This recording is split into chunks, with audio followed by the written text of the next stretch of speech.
மீண்டுமாக நாம் இந்த முற்பகல் வேளையிலே கர்த்தருடைய சமூகத்துக்கு நேராக வந்திருக்கிறோம். கர்த்தருடைய வார்த்தைக்கு நேராக ஒரு வசனத்தை நாம் வாசிக்கலாம். ஏசாயா தீர்க்கதரிசன புஸ்தகம் 57ஆம் அதிகாரம் 1வது வசனத்தை வாசிங்கள். ஏசாயா 57:1 வாசிங்க. நீதிமான் மடிந்து போகிறான், ஒருவரும் அதை மனதில் வைக்கிறதில்லை. புத்திமான்கள் எடுத்துக்கொள்ளப்படுகிறார்கள், ஆனாலும் தீங்கு வராததற்கு முன்னே நீதிமான் எடுத்துக்கொள்ளப்படுகிறான் என்பதை சிந்திப்பார் இல்லை. கண்களை மூடுவோம். நல்ல தகப்பனே, எங்கள் சர்வ வல்லமையுள்ள ஆண்டவரே, இந்த அருமையான நேரத்திற்காக உமக்கு ஸ்தோத்திரம். இந்த 4 நாட்களும் உடைய கிருபை இரக்கம் தயவு கூட வந்ததுக்காக நன்றி ஆண்டவரே. இந்த காலை வேளையிலும் இந்த 3வது ஆராதனையிலே கர்த்தருடைய மகிமை வெளிப்படும்படி நாங்கள் ஜெபிக்கிறோம். வந்திருக்கிற ஒவ்வொருத்தரோடும் கர்த்தர் பேசுவீராக, இடைபடுவீராக. ஆண்டவரே, நம்முடைய வார்த்தைகள் எங்கள் மத்தியிலே கடந்து வரட்டும் ஆண்டவரே. திரும்பி போகும்பொழுது வசனத்தை பெற்றுக்கொண்டவர்களை திரும்பி போக கர்த்தர் கிருபை தருவீராக. எங்கள் ஆண்டவர் இயேசுவின் நாமத்தில் பிதாவே, அல்லேலூயா. ஏசாயா தீர்க்கதரிசன புஸ்தகம் 57ஆம் அதிகாரம் 1வது வசனம். நீதிமான் மடிந்து போகிறான், ஒருவரும் அதை மனதில் வைக்கிறதில்லை. புத்திமான்கள் எடுத்துக்கொள்ளப்படுகிறார்கள், ஆனாலும் தீங்கு வராதற்கு முன்னே நீதிமான் எடுத்துக்கொள்ளப்படுகிறான் என்பதை சிந்திப்பாரில்லை. இந்த வசனத்தில் தான் நாம் இன்றைக்கி பார்க்க போகிறோம். இந்த வசனத்தில் 2 முக்கியமான காரியம் சொல்லப்படுகிறது. ஒன்று, நீதிமான் எடுத்துக்கொள்ளப்படுகிறான். இன்னொன்று, நீதிமான் மடிந்து போகிறான். 2 காரியமும் இந்த வசனத்தில் இருக்கிறது. நீதிமான் மடிந்து போகுதல் என்றால் என்ன, நீதிமான் எடுத்துக்கொள்ளப்படுதல் என்றால் என்ன, அதை தான் நாம் இன்றைக்கி பார்க்க போகிறோம். பொதுவாக வேதாகமத்திலே நம்ம சில வசனங்களை அதுக்கென்று ஒதுக்கி வைத்திருப்போம். அந்தந்த வசனம் அதுக்கு தான் அப்படின்னு சொல்லிட்டு நம்ம சில பாட்டெல்லாம் இருக்கும். எல்லா பாட்டையுமே அதுக்கு நம்ம ஒதுக்கிட்டோம். நல்ல நல்ல பாட்டெல்லாம் இப்போ நம்ம சாவு பாட்டாக மாற்றிருக்கிறோம் இல்லையா?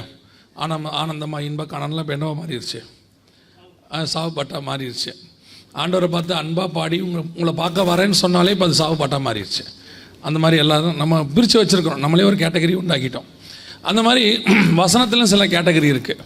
அழிவுள்ளதான இது அழியாமையும், சாவுக்கு எதுவானது சாவாமையும். இது எங்கே சொல்லுவாங்க? இந்த வசனம் பொதுவாக நீங்கள் எங்கே கேட்பீங்க? அடக்காராதனை, அப்படி தானே? ஆக்சுவலாக அது வருகையை பற்றி பேசுகிற வசனம். அது நம்ம பார்த்திங்கன்னா ஒவ்வொன்றத்தையும் அதுக்குன்னு பிரிச்சிட்டோம். இந்த வசனத்தை எங்கேயாவது பார்த்துருக்கீங்களா? தீங்கு வராதுக்கு முன்னே நீதிமான் எடுத்துக்கொள்ளப்படுகிறான். என்ன ஒரு மாதிரி இருக்கீங்க? இலங்கையை பற்றி கேட்டோன்னு ஒரு மாதிரி ஆகிட்டிங்களா? போய் பாருங்கள், இன்னும் ஒரு மாதிரி ஆயிடுவீங்க. அவங்க சொன்ன அந்த யுத்தத்தோட ஒரு முறை நான் போயிருந்தேன். எல்லா பக்கமும் மிலிட்ரி போட்டு வச்சுருந்தாங்க, எல்லா பக்கத்துலேயும். வவுனியாவிலேருந்து ஜாஃபனா போகிறதுக்குள்ளேயே எத்தனையோ மணி நேரம் ஆயிடுச்சு எங்களுக்கு. அவ்வளவு கண்டிஷனில் இருந்துச்சு. அதனால் அவங்களுடைய நிலைமைலாம் அவங்க சொன்னால் கூட அதில் ஒரு 10% தான் நமக்கு தெரியும், புரியும். அங்கே போனால் மட்டும்தான் அவங்க படுறது நமக்கு தெரியும். அதனால் நீங்கள் ஒருவேளை அதை கேட்டு ஒரு மாதிரி உட்காந்துருந்தீங்கன்னா ஒரு தடவை எல்லோரும் அங்கே போயிட்டு வாங்க. போயிட்டு வந்தீங்கன்னா சரியாயிருவீங்க. ஒருத்தர் கூட சாப்பாடை கீழே கொட்ட மாட்டீங்க. நிஜமாக தான் சொல்கிறேன்.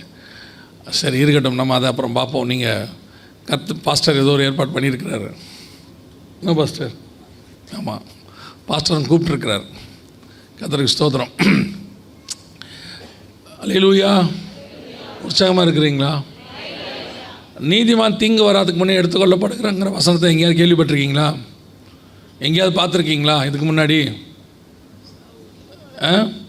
ஏதாவது ஒரு ஊழியக்காரர் இறந்துட்டார்னா அவரை பற்றின விஷயத்தை போடும்போது கண்டிப்பாக இந்த வசனம் தான் என்ன பண்ணியிருப்பாங்க? இந்த வசனம் தான் இருக்கும். தீங்கு வராதற்கு முன்னே நீதிமான். ஏன்னா அதுக்கப்புறம் அவருக்கு வரக்கூடிய பெரிய தீங்கிலிருந்து கர்த்தர் என்ன பண்ணிட்டார்? முன்னாடியே எடுத்துட்டார் அப்படின்னு சொல்லி போட்டிருப்பாங்க. ஆக்சுவலாக இது அந்த வசனம் இல்லை. இது எதுக்கான ஒரு வசனம்னா நம்ம அதை யூஸ் பண்ணிக்கிறோம் அதுக்கு. ஆனால் இதுக்கான ஒரு வசனம்னா, இங்கே நீதிமான் மடிந்து போகிறான், நீதிமான் எடுத்துக்கொள்ளப்படுகிறான். நீதிமான் மடிந்து போகுதல் என்றால் என்ன, நீதிமான் எடுத்துக்கொள்ளப்படுதல் என்றால் என்ன? முதல்ல அதை நம்ம பார்க்கணும். நீதிமான் மடிந்து போகுதல் என்றால் எபிரேயர் நிருபம் 11ஆம் அதிகாரத்தில் சில நீதிமான்களுடைய லிஸ்ட்டை கர்த்தர் கொடுத்துருக்கிறார். 39வது வசனம் வரைக்கும்.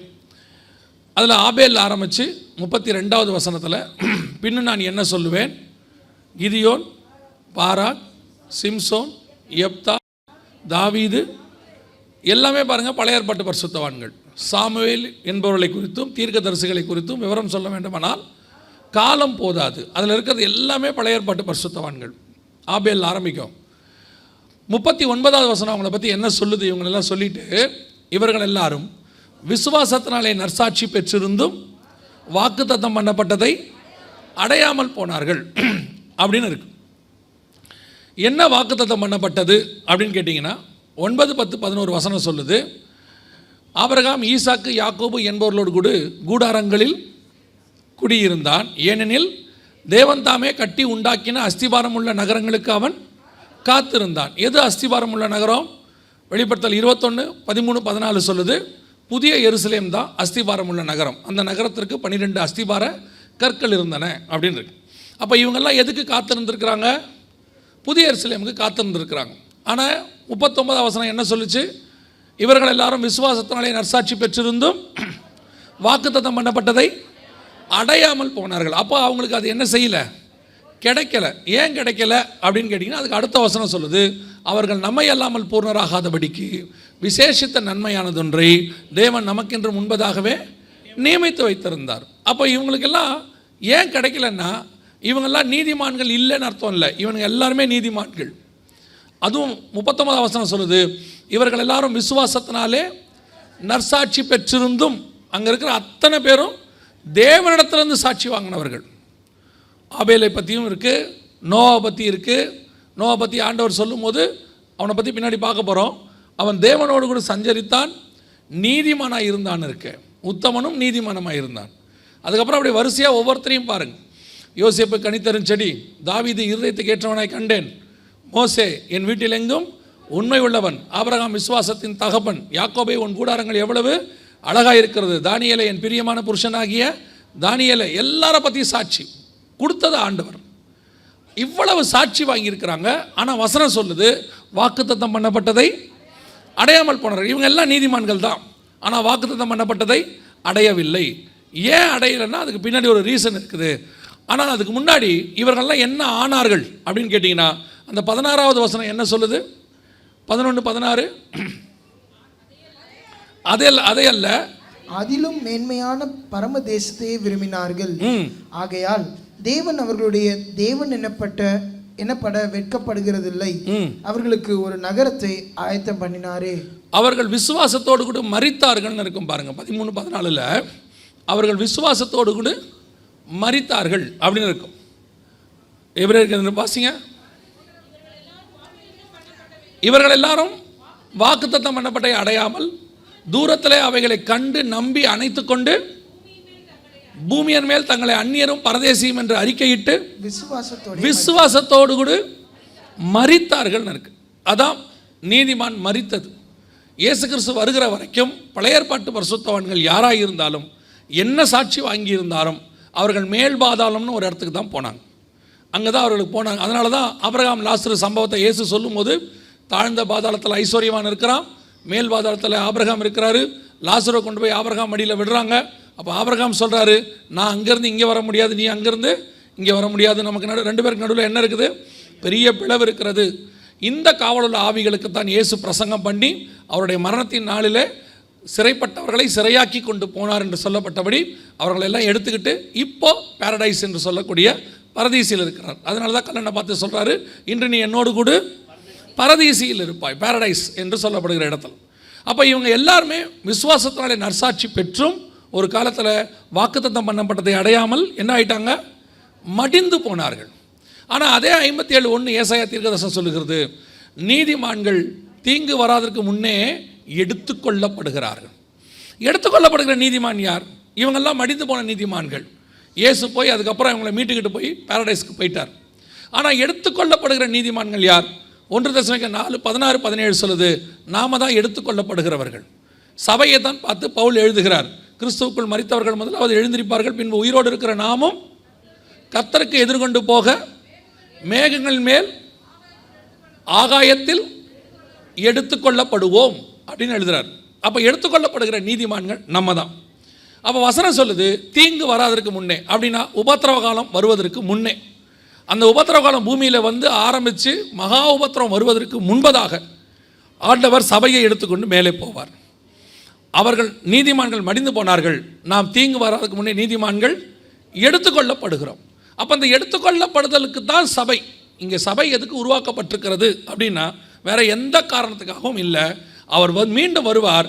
அவர் வரும்போது நாம் எடுத்துக்கொள்ளப்படுவோம். அப்படி எடுத்துக்கொள்ளப்படுகிற வரைக்கும் உங்களை பத்திரமாய் பாதுகாக்கிற இடம் தான் திருச்சபை. அல்லேலூயா. இப்போ நம்ம எந்த ஒரு காஸ்ட்லியான பொருளையும் என்ன பண்ணுவோம் அப்படின்னு கேட்டிங்கன்னா மிக பத்திரமாய் பாதுகாக்க வைப்போம். ஒரு சாதாரண ஒரு விஷயம் எதுவாக இருந்தாலும் சரி, சின்ன காஸ்ட்லி பொருளாக இருந்தாலும் சரி, அதை கொஞ்சம் ஹேண்டில் வித் கேர் அப்படின்னு நம்ம சொல்லுவோம், பத்திரமா வைக்கணும் அப்படின்னு. ஒரு காஸ்ட்லி நகை இருக்குதுன்னு வச்சுக்கோங்களேன், நீங்கள் பார்த்துருப்பீங்க, நகை வச்சுருக்கிற ஆளெல்லாம் பார்த்துருப்பீங்க.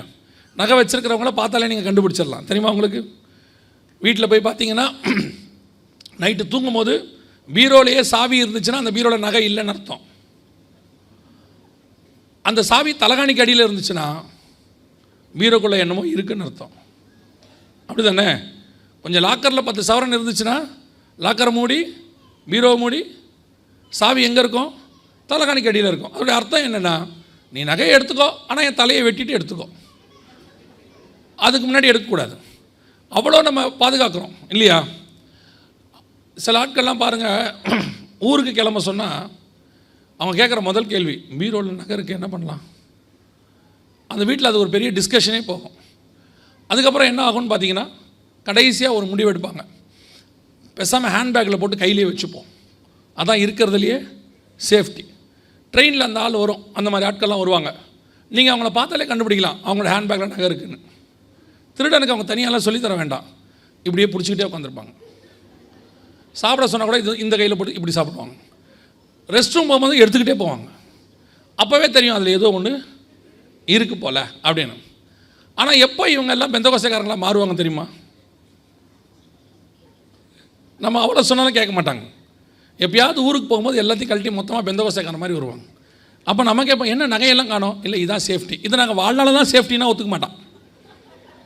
சரி, இருந்து போட்டோம், கவனிங்க. அப்போ நம்ம என்ன நினைக்கிறோம்? எந்த ஒரு பொருளையும் பத்திரமாய் பாதுகாக்கிற ஒரு இடம். அதே மாதிரி தான் ஒரு அழிந்து போகிற, தொலைந்து போகிற, தொலைந்தால் வாங்க முடிந்த ஒரு பொருளுக்கே நாம் இவ்வளவு பாதுகாப்பு கொடுப்போம் என்றால், இயேசு தன் ரத்தம் சிந்தி சம்பாதித்த ஆத்துமாக்களை தான் திரும்பி வருகிற வரைக்கும் பத்திரமாய் பாதுகாக்கிற இடமாய் தான் திருச்சபையை கொடுத்து வச்சிருக்கிறார். இதில் வச்சு ஆண்டவர் அவங்களை ரெடி பண்ணி அவர் வரும்போது நீதிமான்கள் எடுத்துக்கொள்ளப்படுவார்கள். அதெல்லாம் சரிதான், ஆனால் நாம் எடுத்துக்கொள்ளப்படுவோமா? அதுதான் கேள்வி. நேற்று தினத்தில் கூட உங்களுக்கு அதான் சொன்னோம்.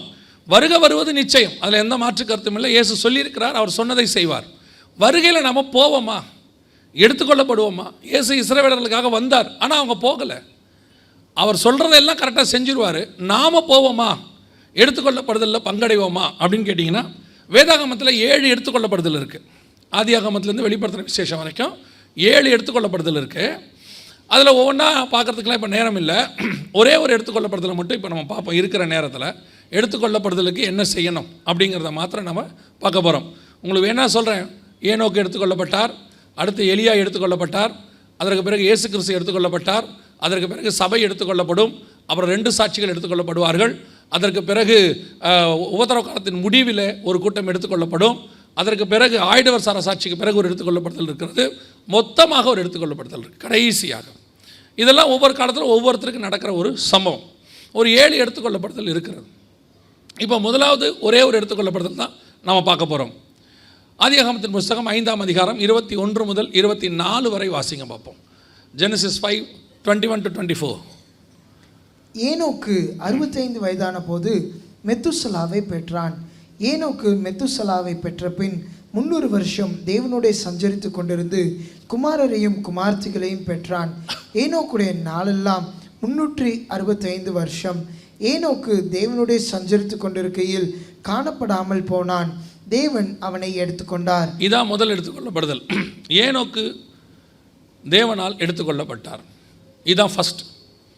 இந்த எடுத்துக்கொள்ளப்படுதலில் பங்கடைவதற்கு ஏனோக்கு என்ன செய்தார் அதை மாத்திரம் நம்ம பார்த்துட்டு நம்ம ஜெபம் பண்ணி முடிச்சிடலாம். ஏனோக்கு 65 வயதான போது மெத்துசுலாவை பெற்றார். மெத்துசுலாவை பெற்ற பின், ரொம்ப தெளிவாக இருக்குது வசனம், மெத்துசுலாவை பெற்ற பின் 300 வருஷம் தேவனோடு கூட சஞ்சரித்து கொண்டிருந்தார். அப்படின்னா ஏனோக்கு தேவனோடு கூட சஞ்சரித்து கொண்டிருக்கும் போது காணப்படாமல் போனால் தேவன் அவனை எடுத்துக்கொண்டார். அப்போ எடுத்துக்கொள்ளப்படுதலுக்கு முதலாவது செய்ய வேண்டியது என்ன? தேவனோடு கூட சஞ்சரிக்கிறது. ஆனால் ஏனோக்கு எப்போ சஞ்சரிச்சாருங்கிறது தான் ரொம்ப முக்கியமே. மெத்துசுலாவை பெற்ற பின் 300 வருடம் தேவனோடு சஞ்சரித்து. மெத்துசுலாவை பெற்ற பின் அப்படின்னா ஒரு குழந்தை இருக்குது, ஒரு குழந்தை பிறந்த பிறகு அவன் தேவனோடு கூட சஞ்சரிக்க ஆரம்பிக்கிறான். பொதுவாக நம்மளுடைய வாழ்க்கையை பார்த்திங்கன்னா, குழந்தை இல்லைன்னா நம்ம தேவனோட சஞ்சரிப்போம், எழுதி கொடுப்போம், ஜெபம் பண்ணுவோம், எல்லாம் பண்ணுவோம், ஆண்டவர்கிட்ட ஃபாஸ்டிங் போடுவோம், ஆண்டவரே எனக்கு ஒரு பிள்ளையை கொடுன்னு கேட்போம், அழுவோம், எல்லாம் செய்வோம். ஆனால் குழந்தை பிறந்த பிறகு அவங்களுடைய சர்ச்சுக்கு வர்றது கொஞ்சம் கொஞ்சமாக குறையும். அப்போ பாஸ்டர் பார்த்து கேட்பாங்க, என்ன நீங்கள் சர்ச் பக்கமே காணோம்? அவங்க சொல்லுவாங்க, எங்கள் பாஸ்டர் இந்த பையனை வச்சுக்கிட்டு வர முடியுது, இவனுடைய நேரம் கரெக்டாக இருக்குது, பிஸியாக இருக்குது, வரணும் பாஸ்டர், கொஞ்சம் வளர்ந்தால் தான் வரணும். அப்போ நம்ம பொதுவாக குழந்தை பிறந்த பிறகு யூஸ்வலாகவே எந்த ஒரு ஆசீர்வாதமும் வந்த பிறகு தேவனோட கொஞ்சம் என்ன செய்வோம், ஒரு சின்ன பேக் ஸ்லைடிங் அடிப்போம். அது வந்து யூஸ்வல். நீங்கள் வண்டி இல்லாத போது கரெக்டாக சபைக்கு வருவீங்க. ஆண்டவர் உங்களுக்கு கரெக்டாக சபைக்கு வரீங்களேன்னு நினச்சி ஒரு வண்டி கொடுத்தாருன்னா லேட்டாக தான் வருவீங்க. அது யூஸ்வல். என்ன காரணம்? அதான் வண்டி இருக்குதே, 5 நிமிஷத்தில் போயிடலாம். அப்புறம் பார்த்தீங்கன்னா 10 நிமிஷம் லேட்டாக தான் வருவீங்க. ஏன்னு கேட்டால் சொல்லுவீங்க டிராஃபிக். ஆனால் நடந்து வரும்போது, பஸ்ஸில் வரும்போது கரெக்டாக வருவீங்க. இது வந்து சபைக்கு பிடிச்சிருக்க ஒரு மிக முக்கியமான சாபம். எல்லா சபைக்கும் இருக்குது. ஆசீர்வாதம் வர வரைக்கும் சபை எப்படி இருக்கும்? தேவனோடு சஞ்சரிக்கும். ஆசீர்வாதம் வர வர கொஞ்சம் தேவனை விட்டு என்ன செய்யும்? தூரம் போகும். அந்த ஆசீர்வாதம் வந்த பிறகும் தேவனோட சஞ்சரிக்கிறதுக்கு பார்த்தீங்களா, அதுதான் இருக்கிறதுலே மிகப்பெரிய ஆசீர்வாதம். அதுதான் தாவீதுடைய ஸ்பெஷாலிட்டி. ராஜாவாகிற வரைக்கும் அவன் எவ்வளோ சஞ்சரித்தானோ அதை விட அதிகமாக தேவன ராஜாவான பிறகு சஞ்சரிப்பான் தேவனோட. அதுதான் ப்ளஸ் பாயிண்ட். நாம் அப்படி தான் இருக்கணும், கர்த்தர் தான் விரும்புகிறார். இப்போ ஏனோக்குடைய விஷயம் என்ன? மெத்துசலா பிறந்த பின் அப்படின்னு இருக்குது. அப்போ இந்த குழந்தை பிறக்கிறதுக்கும் ஏனோக்கு தேவனோடு கூட சஞ்சரிக்கிறதுக்கும் ஏதோ ஒரு சம்மந்தம் இருக்குது. ஏன்னா அதுக்கு முன்னாடி அவன் சஞ்சரித்தான்னு இல்லை. மெத்துசுலாவை பெற்ற பின் 300 வருடம் தேவனோடு சஞ்சரித்து. அப்போ மெத்துசுலாவை பெற்ற பின் அப்படின்னா என்ன? மெத்துசுலானா என்ன முதல்ல? ஏன்னா நம்ம குழந்தை பிறந்தால் ஒரு பேர் வைக்கிறோம்ல, அந்த பேர் வைக்கிறதுக்கு நமக்கு எல்லாருக்கும் ஒரு காரணம் இருக்குது. ஏதோ ஒரு ரீசனுக்கு தான் வைப்போம். அப்பா பேரை வைப்போம், இல்லை அம்மா பேர் வைப்போம், நமக்கு பிடிச்ச ஊழியக்காரங்க பேர் வைப்போம், இல்லை பைபிளில் உள்ள ஒரு மிக முக்கியமான சூப்பர் ஹீரோவோடைய பேர் வைப்போம். ஏதோ ஒன்று வைக்கிறோம், ரீசன் பிஹைண்ட் த நேம். ஆனால் ஏனோக்கு மெத்துசுலா அப்படின்னு வச்சதுக்கு என்ன காரணம் அப்படின்னு கேட்டிங்கன்னா, அவன் போகும்போது அது சம்பவிக்கும்னு அர்த்தம். If he goes it will comes. அல்லது இன்னும் கொஞ்சம் உங்களுக்கு மொழியில் புரியும்படி சொல்லணும்னா, இவன் போகும்போது நியாய தீர்ப்பு வரும்னு அர்த்தம். ஜட்ஜ்மெண்ட் மேன்னு சொல்லுவாங்க மெத்துசுலாவை சொல்லும் போது. அவன் போகும்போது அது சம்பவிக்கும், நியாய தீர்ப்பின் மனிதன் அப்படின்னு சொல்லுவாங்க. என்ன காரணம்னா, டோட்டல் பைபிள்லையுமே மெத்துசுலா தான் அதிக வருஷம் உயிர் வாழ்ந்தவர். 969 வருஷம் இருக்கிறதுலே அதிகமாக உயிர் வாழ்ந்த ஒரே ஆள் அவர் தான். 969 இயர்ஸ். கரெக்டாக நீங்கள் பார்த்தீங்கன்னா மெத்துசுலா செத்த வருஷமோ ஜலப்பிரளயம் வந்து உலகம் அழிஞ்ச வருஷமோ ஒரே வருஷம். அப்புறமா வீட்டில் போய் நீங்கள் கணக்கு போட்டு பார்த்துக்கோங்க. மெத்துசுலா எந்த வருஷம் செத்தாரோ அதே வருஷம் ஜலப்பிரளயம் வந்து உலகம் அழியும். இந்த வெளிப்பாடைத்தான் ஏனோக்குக்கு கர்த்தர் கொடுத்தார். என்ன சொன்னார்? இவன் என்னைக்கு பூமியை விட்டு போகிறானோ அன்னைக்கு அழிவு பூமிக்கு வரும். அதான் ஏனோக்குக்கு வெளிப்படுத்தப்பட்டது. இப்போ ஏனோக்கு என்ன பண்ணுறாரு? இந்த வெளிப்பாடு கிடைச்ச உடனே தேவனோடு கூட சஞ்சரிக்க தொடங்குறார். இந்த வெளிப்பாடு அவருக்கு வந்துச்சுங்கிறதுக்கு இன்னொரு ஆதார வசனம் யூதா 14:15 தேவன் நியாய தீர்க்க வருகிறார் என்று அவன் முன்னறிவித்தான். ஏனோக்கு முன்னறிவித்தான் இருக்கு. ஏன்னா அவருக்கு தெரிஞ்சிருச்சு நியாய தீர்ப்பு வருது, உலகம் அழிய போகுது அப்படின்னு அவருக்கு தெரிஞ்சிருச்சு. இந்த வெளிப்பாடை ஏனோக்கு பெற்ற பின், மெத்துசுலாவை பெற்ற பின், மெத்துசுலான வெளிப்பாடு, அவனுக்கு ஒரு வெளிப்பாடு கிடைக்குது, இவன் போகும்போது உலகம் அழியும். அந்த வெளிப்பாடை பெற்ற பின் அவன் தேவனோடு கூட ஏன்னா இவன் எப்போ சாவான்னு தெரியாது. இவன் செத்தானா உலகம் அழியும். அழிவிலேருந்து தப்பிக்கிறதுக்கு என்ன பண்ணணும்னு அவருக்கு தெரியாது. ஏன்னா அவருக்கு பாஸ்டர் கிடையாது, பைபிள் கிடையாது, சர்ச் கிடையாது, ஒன்றுமே கிடையாது. ஒன்றே ஒன்று மட்டும் தெரியுது, உலகம் அழிய போகுது, நல்லா தெரியுது. எப்போ அழியும்? இந்த பையன் என்னைக்கு சாகிறானோ அன்னைக்கு அழியும். இந்த பையன் எப்போ சாவான் தெரியாது. இப்போது ஏனோக்கு தேவனோடு கூட சஞ்சரிக்க தொடங்குகிறார். இதுதான் உங்களுக்கும் எனக்குமான அடையாளம். இப்போ உங்களுக்கும் எனக்கும் கர்த்தர் அதே தான் சொல்கிறார். உம்முடைய வருகைக்கும் உலகத்தின் முடிவுக்கும் அடையாளம் என்ன? மத்திய 24:3 இயேசுவை கேட்குறாங்க. கண்டிப்பாக சபை இருக்கிற வரைக்கும் தான் இந்த பூமி இருக்கும். பூமி இருக்குன்னா இந்த பூமி காணாமல் போயிடும், அப்படி அல்ல, கிருபை இருக்கும். சபை எடுத்துக்கொள்ளப்படுதலோடு கூட உபத்திரவ காலம் ஆரம்பிச்சிடும். ஒரு மிகப்பெரிய அழிவு பூமிக்குள்ளே வரும். இந்த அழிவு வரத்துக்கு முன்னாடி சபை எடுத்துக்கொள்ளப்படும். இந்த சபை தான் மெத்துசுலாவுக்கு அடையாளம். மெத்துசுலா இருக்கிற வரைக்கும் இந்த பூமியில் அழிவு இருக்காது. மெத்துசலா போனால் அழிவு வரும். சபை இருக்கிற வரைக்கும் பூமியில் அழிவு இருக்காது. சபை போனால் பூமியிலே அழிவு வரும். இதான் கர்த்தர் நமக்கு கொடுத்துருக்கிறார். இதான் டைம் லைன். அப்போ இதிலேருந்து தப்பிக்கிறதுக்கு என்ன வழி செய்யணும் அப்படின்னா ஒரே ஒரு வழி தான் இருக்குது.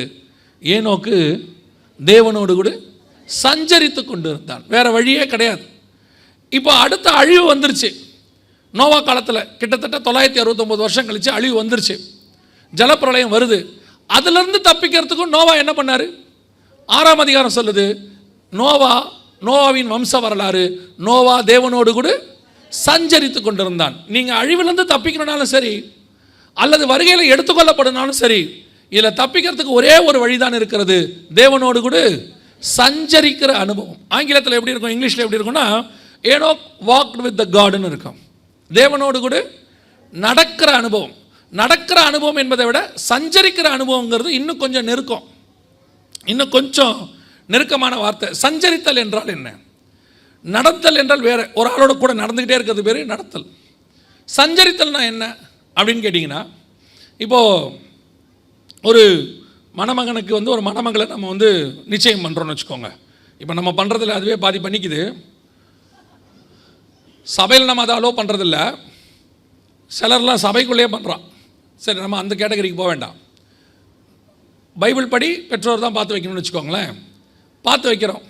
பார்த்து வைக்கும் போது இந்த என்கேஜ்மெண்ட் ஒன்று வச்சுருவாங்க. முன்னாடியே ஒரு 2-3 மாதத்துக்கு முன்னாடியே பண்ணிடுவாங்க. எதுக்காக அப்படின்னா, இந்த 2-3 மாதமும் இந்த 2 குடும்பத்தார கல்யாணத்துக்கு என்ன ஆவாங்க, ஆயத்தமாவாங்க. எல்லா பொருள்களெல்லாம் வாங்கி எல்லாத்தையும் ரெடி பண்ணி எல்லாம் பண்ணிகிட்டு இருப்பாங்க.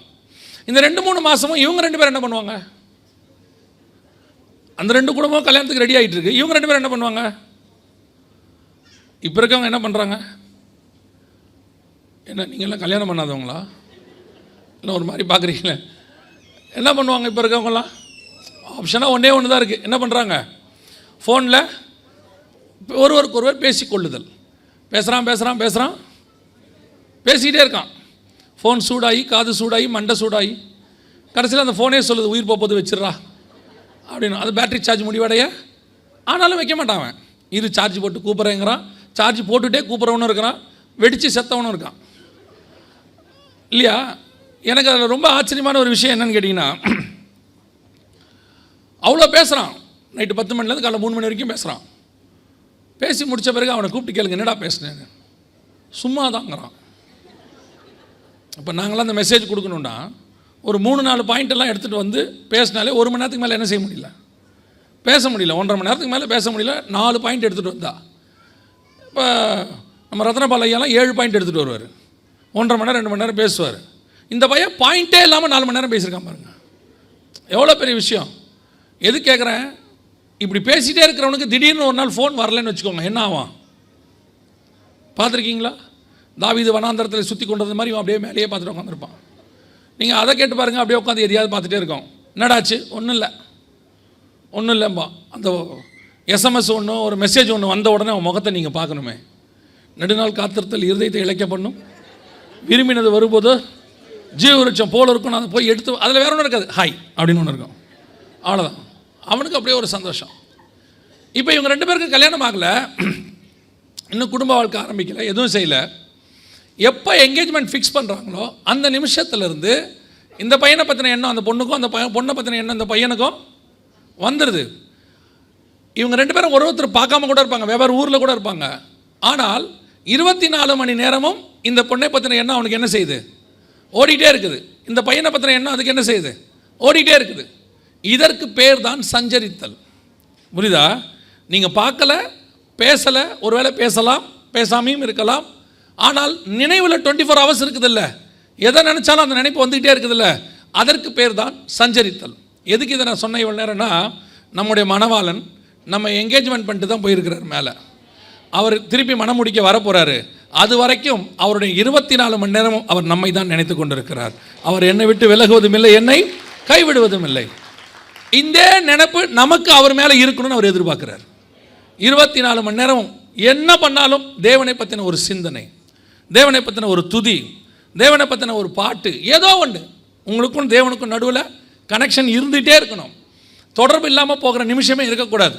அதற்கு பேர் தான் தேவனோடு கூட சஞ்சரித்தல். இன்றைக்கி இருக்கிறவங்ககிட்ட கேட்டு பாருங்கள், நீங்கள் தேவனை 24 மணி நேரம் நினச்சிக்கிட்டே இருக்கிறீங்களா? கர்த்தரோட சஞ்சரிக்கிறீங்களா அப்படின்னு? காலையில் இந்த ஸ்கூலுக்கு பையனை கிளப்பி அனுப்புவாங்க அம்மாலாம், பார்த்துருக்கீங்களா? ஒவ்வொரு வீட்லேயும் நடக்கும்ல. அந்த பையனை ஸ்கூலுக்கு வேனில் ஏற்றுற வரைக்கும் அந்த வீட்டில் ஒரு 3ஆம் உலக யுத்தமே ஒன்று நடக்கும் இல்லையா?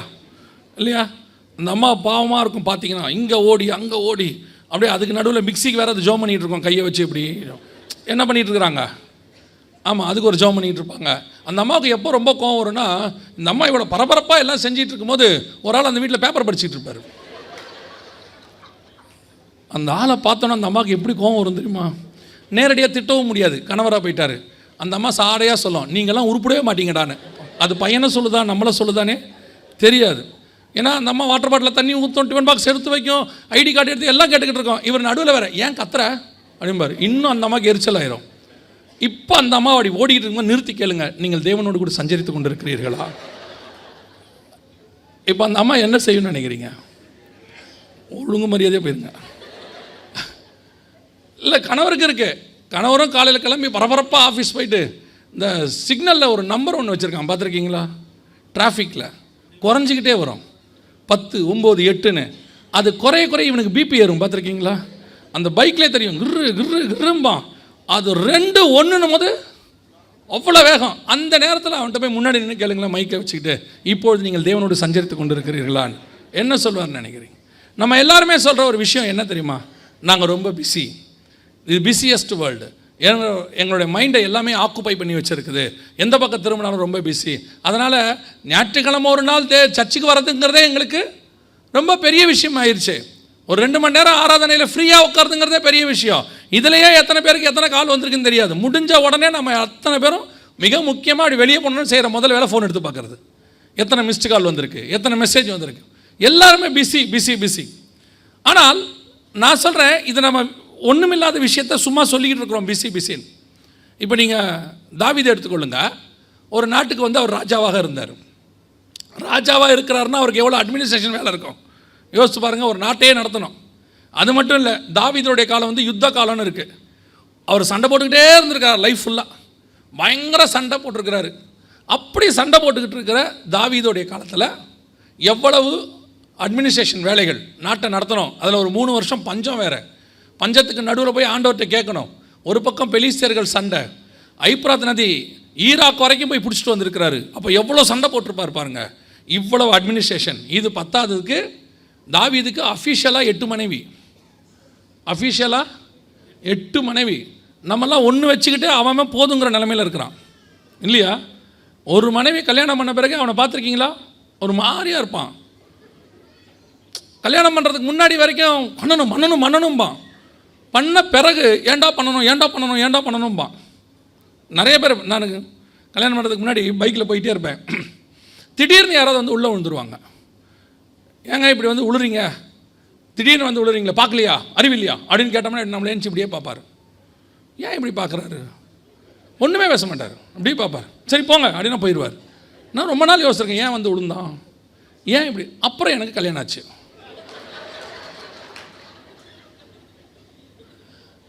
இந்த பைக்கை எடுக்கும் போது தான், வீட்டில் இருக்கிற வரைக்கும் ஒன்றும் பேச மாட்டாங்க. இந்த பைக்கை எடுக்கும் போது தான், பிள்ளைக்கு ஃபீஸ் கட்டணும் மறந்துடாதீங்க, வரும்போது மாவு வாங்கணும் மறந்துடாதீங்க, வரும்போது அப்படியே கொஞ்சம் பால் வாங்கிட்டு மறந்துடாதீங்க. இந்த மறந்துடாதீங்கன்றது அவன் காதில் எவன் ஹார்ன் அடிச்சாலும் விடாது. ஐயோ ஃபீஸ் கட்டணுமே மறந்து, அது போய் எங்கேயோ மோதி டம்முன்னு விழுந்த பிறகு தான் 2 பேரும் எழுந்திரிச்சு இப்படி பார்ப்பாங்க. ஓ, அப்புறம் விழுந்த பிறகு நான் புரிஞ்சுக்கிட்டேன் அவன் ஏன் விழுந்தான்னு. அப்படியே ஒருத்தர் எழுந்திரிச்சு பார்ப்போம். யாக்கோபும் லாபானும் பெயர் சபாவிலே சமாதானமாய் பிரிந்தார்கள்ன்ற மாதிரி. சரி போயிட்டு வா, அவன் பிரச்சனை தான், எனக்கு என் பிரச்சனை தான். அவனை ஒரு கல்யாணம் பண்ணி அவன் வீட்டுக்கு வரும்போது பாதி பேர் வரவே மாட்டேங்கிறான், பார்த்துருக்கீங்களா? வீட்டுக்கு முன்னாடி இருந்து அப்படியே ஃப்ரெண்டுக்கு ஃபோன் பண்ணிக்கிறான், வரியாடா ஒரு டீ குடிப்போம், என்னடா வீட்டுக்கு போலியா போவோம். அதில் இப்போ இருக்க கொஞ்சம் கணவன்மார்கள் கொஞ்சம் அறிவாளி ஆகிட்டான். பையனுக்கு ஃபோன் பண்ணி கேட்குறான், நிலவரம் எப்படி இருக்குது. பையன் சொல்கிறான், புயல் இன்னும் கரையை கடக்கலை, நீங்கள் கொஞ்சம் பொறுமையாகவே வாங்க. ஒரு கல்யாணம் பண்ணதுக்கே அவன் என்ன சொல்கிறான், அந்த நிலைமையில் இருக்கான். தாவீதுக்கு எத்தனை? 8 மனைவி, 13 பிள்ளை. அதில் ஒரு பிள்ளை ஹேண்டிகேப்ட் பாவம். அதில் 2 பிள்ளை இவனை கொல்ல பார்க்குது, 1 துரத்துது. தாவீதுடைய லைஃப்பை பாருங்கள், வாழ்க்கை ஃபுல்லாக யுத்தம். ஒரு பக்கம் அஃபிஷியலி சண்டை போட்டுருக்கோம். ஆஃபீஸில் உட்காந்து லேப்டாப்பை பண்ணிகிட்டு இருக்கும்போது வீட்டிலேருந்து ஃபோன் வந்தால் உங்களுக்கு எவ்வளோ டென்ஷன் ஆகுது. இப்போ எதுக்கு ஃபோன் பண்ணேன் கேட்குறீங்கல்ல. அந்த ஆள் சண்டை போட்டுக்கிட்டு இருக்கா. இங்கே 8 மனைவி இருக்கு, 13 பிள்ளை, அதில் ஒன்று ஹேண்டிகேப்டு, 2 பையன் இவனை துரத்துறான். இவ்வளோ பிரச்சனைகளுக்கு நடுவில் தாவீது சொல்கிறாரு, கர்த்தரை நான் எப்பொழுதும் எனக்கு முன்பாக வைத்திருக்கிறேன். அல்லேலூயா. தாவீது பொய் சொல்லியிருந்தால் பைபிளில் வராது. அப்போ இவ்வளோ பிரச்சனைக்கு நடுவில் தாவீதால் கர்த்தரை எப்பொழுதும் முன்பாக வைக்க முடியுமானால் ஏன் உங்களாலையும் என்னாலையும் முடியாது? நமக்கு ஒரே வேலை, ரொட்டீனாக 9 மணிக்கு போய் 5 மணிக்கு வர்றது. நீங்கள் சும்மா விட்டால் கூட உங்கள் பைக்கு நேராக அங்கே போயிடும். அந்த அளவுக்கு நம்ம ப்ராக்டிஸ் ஆயிடுச்சு. ஒரு கல்யாணம் தான், மிஞ்சி போனால் 2 பிள்ளைகள், இப்போலாம் ஒன்றா மாறிடுச்சு. பாஸ்ட்டை பார்த்து நான் ஆச்சரியப்பட்டேன்.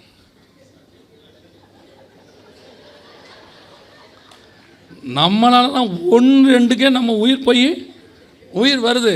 அவர் ஏழையும் கரையேற்றி சேர்த்து அப்படியே அழகாக ஏழையும் ஊழியத்தில் கொண்டாண்டார். உண்மையிலே பெரிய ஆசீர்வாதம் தான். பாஸ்டர் சர்ச்சோட போகிறாரோ இல்லையோ, அவர் போனார்னாலே ஒரு சர்ச்சு மாதிரி இருக்கும். குடும்பத்தோடு உள்ளே போனார்னாலே பரலோகத்தில் ஆண்டவர் சொல்வார், வாங்க வாங்க அப்படின்னு சொல்லி. அவ்வளோ பெரிய ஆசீர்வாதம் பாருங்கள். 14 பேர பிள்ளைகள், 7 பிள்ளைகள், எப்படி உள்ளே போவார்? தாவீதுக்கு அப்புறம் இவர் தான் பெருசாக உள்ளே போவார் போல தெரியுது. உள்ள எவ்வளோ பெரிய ஆசீர்வாதம் பாருங்கள்.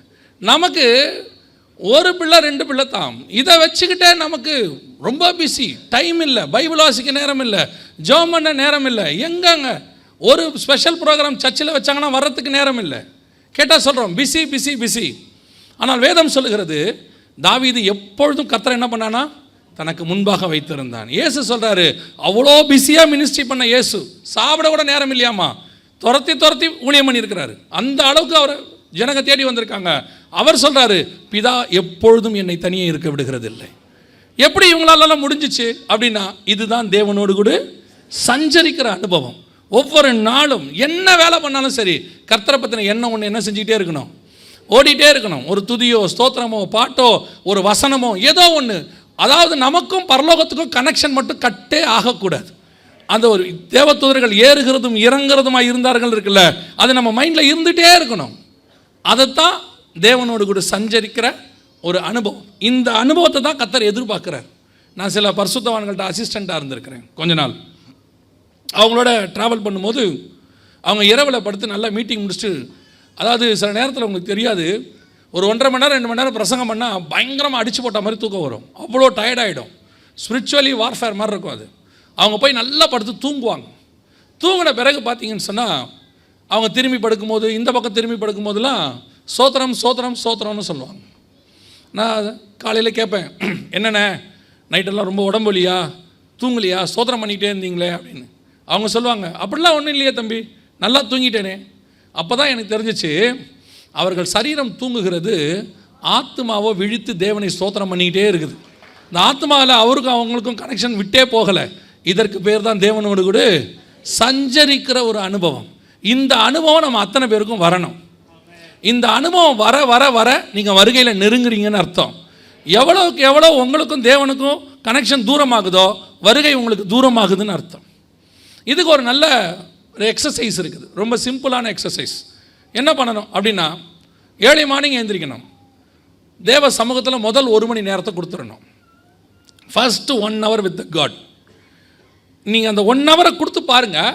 அந்த 1 hour நீங்களும் தேவனும் ஏற்படக்கூடிய அந்த துதியோ, ஸ்தோத்திரமோ, பாட்டோ, அல்லது கர்த்தர் உங்களோட பேசுகிற வார்த்தையோ, அன்றைக்கி நீங்கள் தியானித்த வசனமோ, அந்த நாள் முழுவதும் உங்கள் மைண்டில் இருந்துக்கிட்டே இருக்கும்.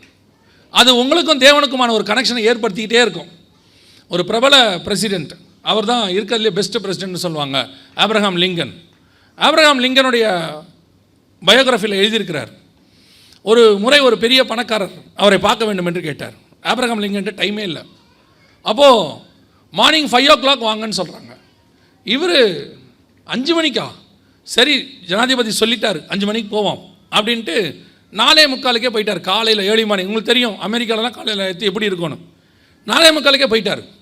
போனால் ஆப்ரஹாம் லிங்கன் உள்ள ஒருத்தரோட பேசிகிட்டு இருக்கிறார். இவருக்கு நமக்கே 5 மணி அப்பாயின்மெண்ட்டு, இருந்தாலும் வேறு யாருக்கும் 4:30 மணிக்கு அப்பாயின்மெண்ட் கொடுத்துருக்கிறார். இந்த ஜனாதிபதி தூங்குவாரா மாட்டாரான்னு யோசிச்சுட்டே இருக்கிறார். சரியாக 5 மணிக்கு உள்ளே வாங்க, கமின் அப்படின்னு சொல்லி ஒரு சொல்கிறாங்க.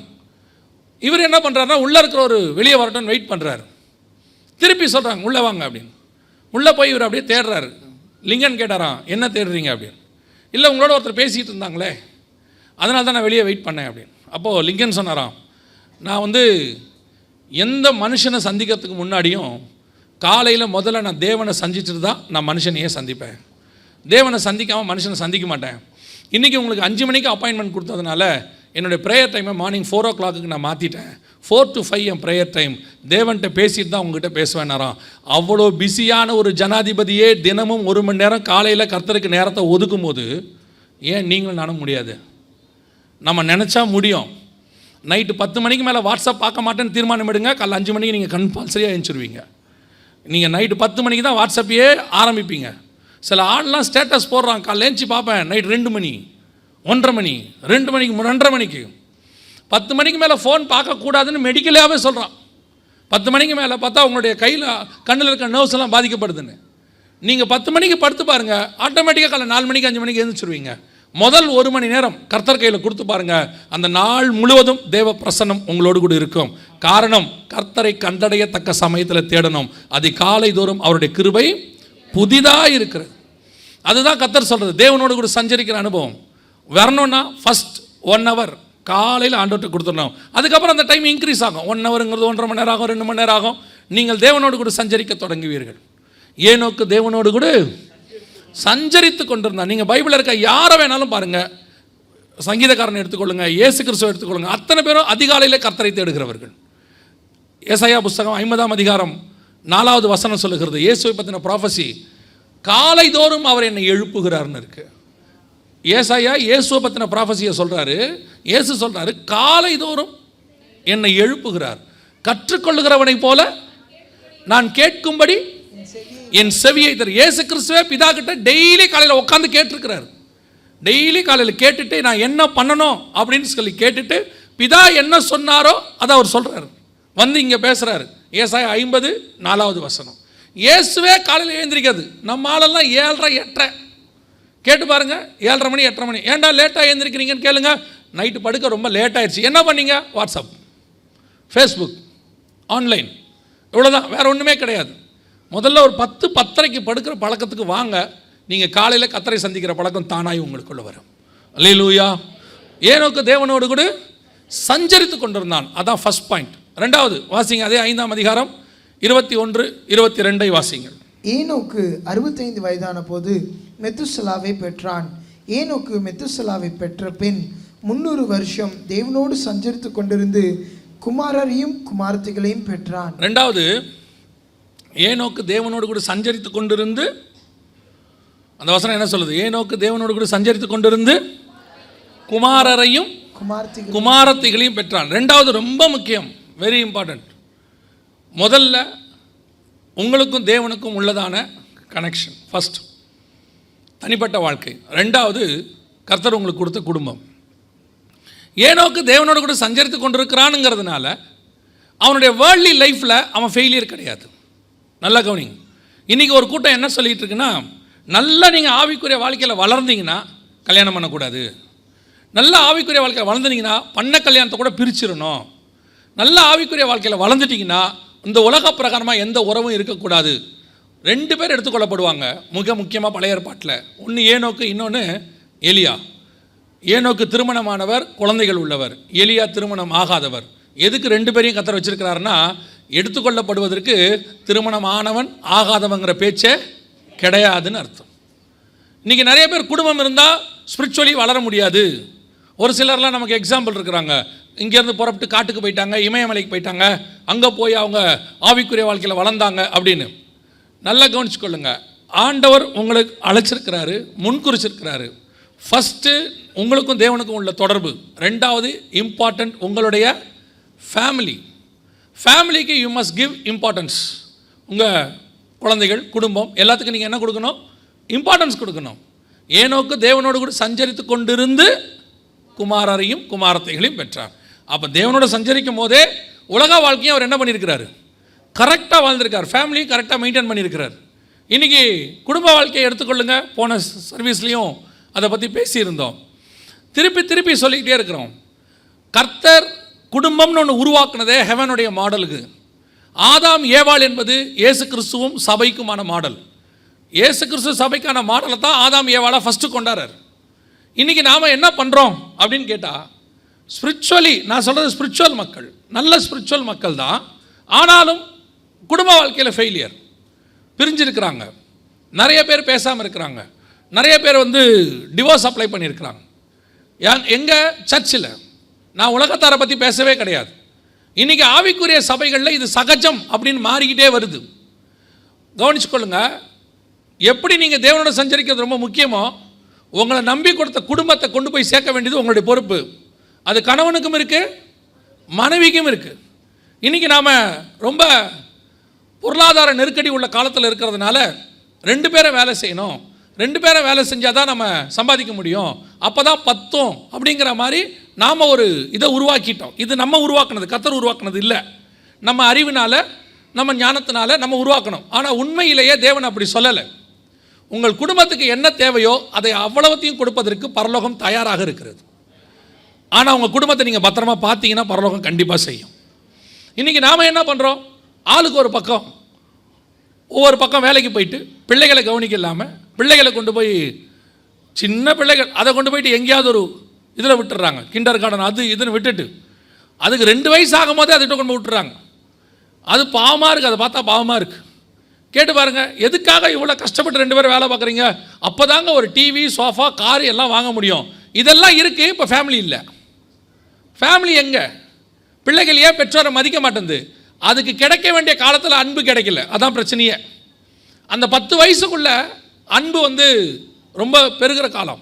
அந்த காலத்தில் நீங்கள் அதை விட்டுட்டு வேலைக்கு போயிட்டீங்க, வேலைக்காரமாட்ட போயிட்டீங்க, பாட்டிக்கிட்ட விட்டுட்டு போயிட்டீங்க. இப்போ அது பாட்டிக்கிட்ட ரொம்ப பாசமாக இருக்குது. இப்போ அதனால் நீங்கள் என்ன பண்ணிட்டீங்க, பாட்டியை விரட்டி விட்டீங்க. உங்கள் வீடுகளில் இப்போ என்ன இல்லவே இல்லை, தாத்தா பாட்டிங்கிற ஒரு மேட்டரே இல்லை பாருங்கள், அந்த கான்செப்டே இல்லை, பிள்ளைக்கு தெரியவே தெரியாது. நம்ம எல்லாம் என்ன பண்ணிட்டோம், பிள்ளைகளை கொண்டு போயிட்டு ஒரு சின்ன பார்த்துக்கிற க்ரஷ் மாதிரி ஒன்று இருக்குது, அங்கே விட்டுடுறோம், இல்லை ஸ்கூலில் விட்டுறோம், இல்லை ஒரு வேலைக்காரமாகிட்ட விட்டுறோம். ஏன்னா பணம் சம்பாதிக்கணும், அப்போ தான் குடும்பத்தை நடத்த முடியும். அதாவது சம்பாதிக்கிற பணத்தில் குடும்பத்தை நடத்ததை போய் பணத்தை எவ்வளோ வேணுமோ அதுக்கேற்ற மாதிரி குடும்பத்தை நடத்தலாங்கிற முடிவுக்கு நீங்கள் வந்துட்டீங்க. முந்தைய எவ்வளோ பணம் வருமோ அதுக்குள்ளே என்ன பண்ணுவாங்க, குடும்பத்தை நடத்துவாங்க, அதுக்குள்ளே அவங்களுடைய வசதி வாய்ப்புகளை வச்சுப்பாங்க. இப்போ வசதி வாய்ப்புகளை ஃபிக்ஸ் பண்ணிக்கிறாங்க, அதுக்கேற்ற மாதிரி குடும்பத்துக்கோட இன்ஃப்ராஸ்ட்ரக்சர், அதுக்கேற்ற மாதிரி சம்பாதிக்கணும்னு முடிவு எடுக்கிறாங்க. அதனுடைய விளைவு பாதிக்கப்படுறது என்ன, குடும்பம். 2 பேரும் பார்த்துக்கவே மாட்டேங்கிறாங்க, பேசிக்கவே மாட்டேங்கிறாங்க. கேட்டால் சொல்கிறாங்க, அமெரிக்காலலாம் பாருங்கள் வீக்கெண்டு தான் பார்க்குறாங்க, 2 மாதத்துக்கு ஒரு தடவை பார்க்குறாங்க. அதுக்கு நீங்கள் கல்யாணம் பண்ணாமே இருக்கலாமே, 2 மாதத்துக்கு ஒரு தடவை பார்க்கறதுக்கு எதுக்கு கல்யாணம் பண்ணணும்? ஆண்டவர் குடும்பத்துக்காக தான் வேலை கொடுத்தாரு ஒழிய வேலைக்காக குடும்பம் கிடையவே கிடையாது. உங்கள் குடும்பத்தை நடத்துறதுக்கு தான் வேலை, அதுக்கு தான் காசு, அதுக்கு தான் பணம். இன்றைக்கி எல்லா வீட்லேயும் பணம் இருக்குது, குடும்பமே இல்லை. பாஸ்டர்கிட்ட வந்து ஜெபம் பண்ணுறாங்க, 15 வயசு பையனுக்கு மதிக்கவே மாட்டான், கீழ்ப்படிய மாட்டான், பொண்ணு ஏற்று பேசுது. எஸ், ஊழியக்காரன் குடும்பத்துலேயும் அப்படி தான் இருக்குது, நிறைய ஊழியக்காரன் குடும்பத்துலேயும் அதான் இருக்குது. என்ன காரணம்? இன்றைக்கி ஊழியக்காரன் பாருங்கள், ஊழியன் ஓடிட்டு குடும்பம் எங்கே இருக்குது? நிறைய ஊழியக்காரன் குடும்பத்தில் பிரச்சனை. காரணம் என்ன? ஊழியத்துக்கு கொடுக்குற இம்பார்ட்டன்ஸ் எங்கே கொடுக்கல, குடும்பத்துக்கு கொடுக்கல. பாலங்கீச்சோ மிகப்பெரிய ஊழியக்காரர், அவர் வந்து சனி ஞாயிறு மட்டும்தான் வீட்டில் இருப்பார், சர்ச் நடத்துவார், மற்ற நாளெல்லாம் ட்ராவல் பண்ணுவார், பயங்கர மினிஸ்ட்ரி. ஒரு முறை பாலங்கீச்சோ திங்கட்கிழமை காலையில் பெட்டி எடுத்துகிட்டு கிளம்புறாரு ஊழியத்துக்கு. அவருடைய மாமியார் தான் அவங்களுக்கு பயங்கர சப்போர்ட், பாலங்கீச்சோவுக்கு ஊழியம் வளர்கிறதுக்கு அவங்க பெரிய காரணம், பயங்கரமான ஸ்பிரிச்சுவல் லேடி. அவங்க கூப்பிட்டாங்களாம், பால் இங்கே வா அப்படின்னு.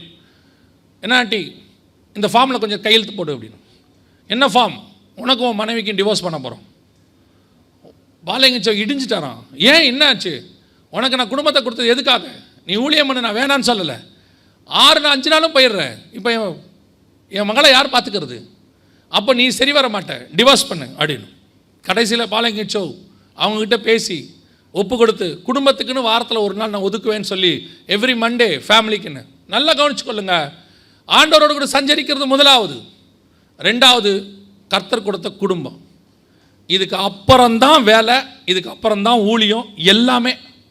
இன்றைக்கி நீங்கள் வேலைக்காக குடும்பத்தை தொலைக்கிறீங்க, ஊழியத்துக்காக குடும்பத்தை தொலைக்கிறீங்க. இன்றைக்கி எங்கே போயிடுச்சு? எதுவுமே இல்லை. எந்த வீட்லேயும் பாருங்கள் குடும்பம் இல்லை, எல்லாம் தனித்தனியாக இருக்குது, பிரிஞ்சிருக்குது, ஒருத்தர் பேசுறதில்லை. அம்மா வீட்டில் இருக்குது, டிவோர்ஸ் அப்ளை பண்ணியிருக்கோம். கிறிஸ்தவ குடும்பத்தில் உலகத்தான் பண்ணுறான்னா அவனுக்கு தெரியாது. கிறிஸ்டியன் ஃபேமிலிஸ் டிவோர்ஸ் அப்ளை பண்ணியிருக்கோம். ரொம்ப சகஜமாக கேட்டால் சொல்கிறது, யார் வீட்டில் இல்லை, யார் வீட்டில் வேணால் இருக்கட்டும், நம்ம வீட்டில் இல்லை, அவ்வளோதான். நம்ம குடும்பத்தில் இருக்கக்கூடாது. உலகத்தில் எங்கே வேணால் இருக்கட்டும், நம்ம திருச்சபைக்குள்ள அது இருக்கக்கூடாது, அவ்வளோதான். சபையில் அது அனுமதி கிடையாது. அதுக்கு சில காரணங்கள் இருக்குது. அதுக்கு மட்டும்தான் கர்த்தர் அனுமதி கொடுத்துருக்கிறார். சில ஊழியர்களும் அதுக்கு துணை. ஒரு ஊழியக்காரர் 2 பேருக்கு 3 கல்யாணம் பண்ணி வச்சிருக்கிறார். புரியலையா? முதல்ல இவங்க 2 பேரும் கல்யாணம் பண்ணி வச்சிருக்கிறார். 6 மாதத்தில் 2 பேரும் டிவோர்ஸ் ஆகிட்டாங்க. அந்த பிரிஞ்ச 2 பேருக்கு 2 கல்யாணம் இவரே பண்ணி வச்சிருக்கிறார். ஒரே ஊழியக்காரர் 3 கல்யாணம் பண்ணி வச்சிருக்கிறார் 2 பேருக்கு. இப்படி சபையே தப்பு செய்யுமானால் ஊழியர்களே தப்பு செஞ்சால் எப்படி சரியாகும்? கவனிச்சுக்கொள்ளுங்க. ஆண்டவர் உங்களுக்கு கொடுத்த குடும்பம் ரொம்ப இம்பார்ட்டன்ட். குடும்பத்தில் சண்டை இருக்கும், பிரச்சனை இருக்கும், போராட்டம் இருக்கும், இல்லாமல் இருக்கவே இருக்காது. அப்படி இல்லாட்டி போர் அடிக்கும். நீங்கள் யோசித்து பாருங்கள், வீட்டுக்கு வந்தோடனே நாதா வாருங்கள், எல்லாம் தயார் செய்து வைத்திருக்கிறேன், கால்களை கழுவி விட்டு ஆகாரத்தை பூசியுங்கள். உடனே அவர் அமுதே எல்லாம் தயாராக இருக்கிறதா? இப்படி கேட்டால் எப்படி இருக்கும்? நான் வரேன்னு சொன்னேன், லேட்டாக வரீங்க, இப்படியே தான் போகிறேன், நீ சும்மா எனக்கு கொஞ்சம் வேலை இருக்குது, இப்படி பேசினா தான் நல்லாவும் இருக்கும் வீடு, இல்லையா? உள்ள நுழையும் போது அன்பே ஆறு உயிரே அதெல்லாம் அங்கே எங்கே வரும்? நீங்கள் வேறு டிவி சீரியல்லாம் பார்த்துட்டு அதே மாதிரி குடும்பம் இருக்கும்னு நினைக்கிறீங்க. அதெல்லாம் இருக்காது. மரத்தை சுற்றியெல்லாம் பாட முடியாது வீட்டில். அவன் வர்ற டென்ஷனில் அவன் கையை காலை கழுவி டீ குடிக்க தான் சரியாக இருக்கும். நீங்கள் டிவியை பார்த்துட்டு பாருங்கள், அவன் எவ்வளோ அன்பாக பேசுகிறாரு. அந்த அம்மா காசு வாங்குது, அதனால் அவன் அன்பாக பேசுகிறான். நீங்கள் அதே மாதிரி நினச்சிக்கிறீங்க. டிவியில் இருக்கிற மாதிரியே இங்கே வரும், சினிமாவில் இருக்கிற மாதிரியே இங்கே வரும். அப்புறம் என்ன ஆகுது? இவங்களுக்கு ஒரு எதிர்பார்ப்பு. அவர் நான் நினச்சா மாதிரி அவர் இல்லை. நீங்கள் நினைக்காதீங்க, எதுவும் நினச்சா மாதிரிலாம் இங்கே இல்லை. ஆண்டவரே நினச்ச மாதிரி பூமி இல்லை. அதுவே குழம்பி போச்சு. அவரே சரி பண்ணி தான் வச்சுருக்கிட்டு இருக்கிறாரு. அதே மாதிரி தான் குடும்பத்தை நம்ம சரி பண்ணி வச்சுக்கணும். எல்லாம் நினச்ச மாதிரி இருந்துச்சுன்னா போர் அடிச்சிடும். அப்பப்போ கொஞ்சம் கொஞ்சம் சரி பண்ணால் தான் என்ன ஆகும்? சரியாக இருக்கும். அதுக்கு தான் ஆண்டவர் குடும்பத்தை கொடுத்துருக்கிறார். முதல்ல நீங்கள் விசாரிங்க, கணவனை விசாரிங்க, மனைவியை விசாரிங்க, என்ன பண்ணுறீங்க ஏது பண்ணுறீங்கன்னு கேளுங்க. வெளியே போயிருக்கிறாரா ஃபோன் பண்ணி கேளுங்க. சாப்பிட்டீங்களான்னு கேளுங்க. ஏதாவது டீ குடிச்சிங்களான்னு கேளுங்க. அதே மாதிரி மனைவியை நீங்கள் விசாரிங்க. பாருங்கள், வீட்டுக்கு வந்தபோது சில ஆட்கள்லாம் இருக்கான், உள்ளே வரும்போதே ஃபோன் பேசிக்கிட்டே தான் வருவாப்பில். பார்த்துருக்கீங்களா? சொல் அந்த அம்மா பாவம் அங்கே வந்து டீ வேணுமா அப்படியே பேசுவான். எல்லாமே சைகையிலே, ஆனால் ஃபோனில் இருக்கும். கேட்ட பாருங்கள், ஆஃபீஸ் கால், மேனேஜர் கால், அப்ராட் கால், உன் வீட்டில் காலாக போயிட்டுருக்கு எல்லாம். சில ஆள் ஃபோன் எடுத்துகிட்டு பாத்ரூம்குள்ளே போயிடறான், மணிக்கணக்காக உட்காந்து பேசிட்டு இருக்கான். அந்த அம்மாவுக்கு இந்த ஆள்கிட்ட பேசுறதுக்கு நேரம் இல்லை. ஃபோன் பண்ணி கேட்குது, சாப்பிட்றீங்களா? எங்கள் பாத்ரூம்குள்ளே. அப்புறம் கேட்குது, என்ன சாப்பிட்றீங்க? ஏன்னா பாத்ரூம்குள்ளேயே மெனு சொல்ல முடியும். காரணம் என்ன? வீட்டுக்கு வந்தால் முதல்ல ஃபோனை தூக்கி வெளியே போட்டுருங்க, உட்காந்து பிள்ளைகளோட கொஞ்சம் பேசுங்க. ஒருத்தர் சொன்னார், அப்படிலாம் எங்கள் வீட்டில் பேச முடியாதுன்னு. ஏன்னா பேச ஆரம்பிச்சோன்னா சண்டை வந்துடுதுங்கிறாரு. சண்டை வராத மாதிரி பேசுங்க. இன்றைக்கி நிறைய பேர் அதே மாதிரி தான் மனைவிமா இருக்கணும். வீட்டுக்கு கணவன் வராருல்ல, வந்தவுடனே என்றைக்காவது நீங்கள் எதாவது பேசி உள்ளே நுழையும் போதே, நான் ஒன்று சொன்னனே வாங்கிட்டு வந்தீங்களா? அவன் பாவம் என்ன டென்ஷனில் வந்தான்னு தெரில, மறந்துட்டேன். இப்படித்தான் நான் எது சொன்னாலும் நீங்கள் மறந்துடுவீங்க. உங்கள் அம்மா சொன்னால் மட்டும் வாங்கிட்டு வந்துடுவீங்க, உங்கள் அப்பா சொன்னால் மட்டும் வாங்கிட்டு வந்துடுவீங்க. அவன் அப்படியே சட்டையை போட்டு போனவன் தான் இமயமலையை தாண்டி நேபாள் பக்கம் போயிட்டான். வந்த உடனே அவன் வீட்டுக்குள்ளே வராப்புல. வந்த உடனே, ஏமா காஃபி இருக்கா அப்படின்னா, கொஞ்சம் இருங்க, இவளுக்கு கல்யாணம் ஆகுதா இல்லையா நான் பார்த்துட்டு வந்துடுறேன். அப்படியே உன்னிப்பாக டிவியை பார்த்துக்கிட்டு இருக்குது. அவளுக்கு கல்யாணம் ஆனால் என்ன ஆகாட்டி என்ன, உன் கல்யாணமே இங்கே போயிடும் போல நிலைமையில் இருக்கு. எதுக்கு ப்ரிஃபரன்ஸ்? முதல்ல உங்கள் குடும்பத்துக்குள்ளே கொடுக்கணும், உங்கள் பிள்ளைகளுக்குள்ளே கொடுக்கணும். வேலைக்கு கொடுத்துட்டு ஃபோனுக்கு கொடுத்துட்டு, அதுவும் இந்த இப்போ ஆன்லைனில் ஒர்க் ஃப்ரம் ஹோம்னு வந்துருச்சு. மனைவி கிட்ட வந்தால் லேப்டாப் ஓப்பன் பண்ணிக்கிறான். அது ஆனே ஆகலை, உட்காந்துருக்கான். நிறைய நிஜம். கிட்ட வந்தோன்னா அது வரைக்கும் மூடி தான் இருக்குது லேப்டாப்பு. கிட்ட வரும்போதே திறந்துடுறான். ஏன்னா பேச முடியாது, பேசினா பிரச்சனைங்கிறான். கவனிச்சுக்கொள்ளுங்க. நீங்கள் தான் குடும்பத்தை விசாரிக்கணும். கணவன் மனைவியை விசாரிக்கணும், மனைவி கணவனை விசாரிக்கணும். சில ஆட்களெல்லாம் கூப்பிட்டு கேட்டு பாருங்கள், உங்கள் பிள்ளை என்ன படிக்குது? 7ஆவதோ 8ஆவதோங்கிறான். ஏய், உன் பிள்ளையை தான்ப்பா கேட்டோம். 7ஆவதோ 8ஆவதோ. தம்பி என்னடா என்ன படிக்கிற? 8ஆவது. 8ஆவது. எப்படி படிப்பான்? நல்லா படிப்பான். 3 சப்ஜெக்ட் ஃபெயிலு. நீங்கள் வேணால் நான் சொல்கிறத ஒரு நாள் ட்ரை பண்ணி பாருங்கள். நான் சொல்கிறத மட்டும் நீங்கள் ட்ரை பண்ணி பாருங்கள். திடீர்னு ஒரு நாள் உங்கள் கணவரை கூப்பிட்டு போய் ஸ்கூலில் போய் பிள்ளையை கூப்பிட்டு வர சொல்லுங்கள். இன்றைக்கி வேன் வரல, நீங்கள் போய் கொஞ்சம் பிள்ளையை கூப்பிட்டு வாங்கன்னு சொல்லுங்கள். கன்ஃபார்மாக இருந்தாலும் அங்கேருந்து உங்களுக்கு ஒரு ஃபோன் அடிப்பாப்பில் ஸ்கூல் வாசல்லேருந்து. பையன் சி செக்ஷனா ஏ செக்ஷனா? இங்கே எல்லா பிள்ளையும் ஒரே மாதிரி இருக்குது. ஏன்னா எல்லா பிள்ளையும் ஒரே மாதிரி தான், உங்கள் பிள்ளை உங்களுக்கு தெரியாதா? கன்ஃபார்மாக இருந்தாலும் ஃபோன் கன்ஃபார்மாக உங்களுக்கு அடிப்பார். ஏவா பிஆ சியா அது கேட்குறாங்க பாருங்க. இங்கே எனக்கு சரியாக தெரில. அப்புறம் என்ன பண்ணீங்க இவ்வளோ நேரம் வீட்டில் என்ன பண்ணீங்க? பையன் என்ன படிக்கிறான்னு தெரியாது, எப்படி படிக்கிறான்னு தெரியாது, என்ன செக்ஷன்னு தெரியாது. ஆனால் கேட்டால் சொல்கிறது, இந்த குடும்பத்தையே நான் தான் நடத்துகிறேன். 2 பேர் வந்தாங்க பிரச்சனைன்னு சொல்லி. அந்த அம்மா சொல்லுச்சு, பாஸ்டர் இந்த வீட்டுக்கு நான் 4:30 மணிக்கு காலையில் எழுந்திருக்கிறேன், பாத்திரம் விளக்கி துணி துவச்சி சமைச்சு பிள்ளைகளை அனுப்பி நாய் மாதிரி வேலை செய்கிறேன் பாஸ்டர். அதுக்கு கணவர் சொல்கிறாரு, நான் மட்டும் சும்மாவாக இருக்கேன் பாஸ்டர். 9 மணிக்கு நான் பைக்கை எடுத்தேன்னா நான் வரத்துக்கு 10 மணி ஆகும். மாடு மாதிரி உழைக்கிறேன். நான் கண்டுபிடிச்சது ஒன்று என்னென்னா, நம்ம 6 மாதத்துக்கு முன்னாடி ஒரு மனுஷனையும் கல்யாணம் பண்ணி கொடுத்தோம். 6 மாதம் கழித்து ஒரு நாயும் மாடும் வந்து நிற்கிது. உங்களை ஆண்டவர் சொன்னாரா? கணவனானவன் வாலாட்டி கொண்டு 4 காலோடு கூட திருவை சுத்த கடவன், மனைவியானவள் நாக்கை தொங்க போட்டுக்கொண்டு வீடு முழுவதும் சுற்றி வர கடவுள் சொன்னாரா? உங்களை நாய் மாதிரி வேலை செய்ய சொன்னாரா? உங்களை யார் நாய் மாதிரி வேலை செய்ய சொன்னா? வேலை செய்யுங்க, வேணான்னு சொல்ல. அதாவது நம்ம வீட்டு வேலையை யார் தான் செய்யணும்? நம்ம தான் செய்யணும். அந்த வேலையே பிரச்சனையாகுதுன்னா என்ன அர்த்தம்? எனக்கு ரொம்ப ஆச்சரியம் என்ன தெரியுமா? நோவா கிட்ட ஆண்டவர் ஒரு ப்ராஜெக்ட் கொடுக்குறாரு. அந்த ப்ராஜெக்டில் பேழையை கட்ட சொல்கிறார். 8 பேர் தான் அந்த வேலையை செய்கிறாங்க. 1 பேதுரு புஸ்தகம் சொல்லுது, சிலராகிய 8 பேர் மாத்திரம்னு. 8 பேர் வேலை செய்கிறாங்க. நோவா, மனைவி, 3 பிள்ளைகள், அவருடைய மனைவிகள். இதை கட்டி முடிக்க 100 வருஷம் ஆகுது. பெரிய ஆச்சரியம் என்ன தெரியுமா? இந்த 100 வருஷமும் நோவாவும் மனைவியும் அவன் பிள்ளைகளும் மனைவிகளும் ஒத்துமையாக அந்த பேழையை கட்டியிருக்கிறாங்க. உங்களால் முடியுமா? இன்றைக்கி சான்ஸ் இருக்குதா? யோசித்து பாருங்கள். நோவா கிட்ட ஆண்டவர் கொடுத்த விஷனு உலகத்தில் போய் இன்றைக்கி சொல்லி பாருங்கள், பைத்தியக்கார விஷனும்மா. உலகமே அழிய போகுது, நான் ஒரு போட்டு கட்ட போகிறேன், போட்டில் ஏறி நாங்கள் தப்பிக்க போகிறோம், எல்லாரும் வாங்கன்னு நோவா பிரசங்கம் பண்ணுறாரு. நீதியை பிரசங்கித்த நோவா. உலகம் என்ன சொல்லும் தெரியுமா? அதை பார்த்தா பைத்தியம், உலகம் அழிய போதான், இந்த ஆள் ஏறி தப்பிக்க போகிறோம். இப்போ நீங்கள் சொல்லி பாருங்கள் அந்த பிரச்சனை, அதை சொல்லுங்கள். இப்போது ஒருத்தனை ஏற்றுக்க மாட்டான்.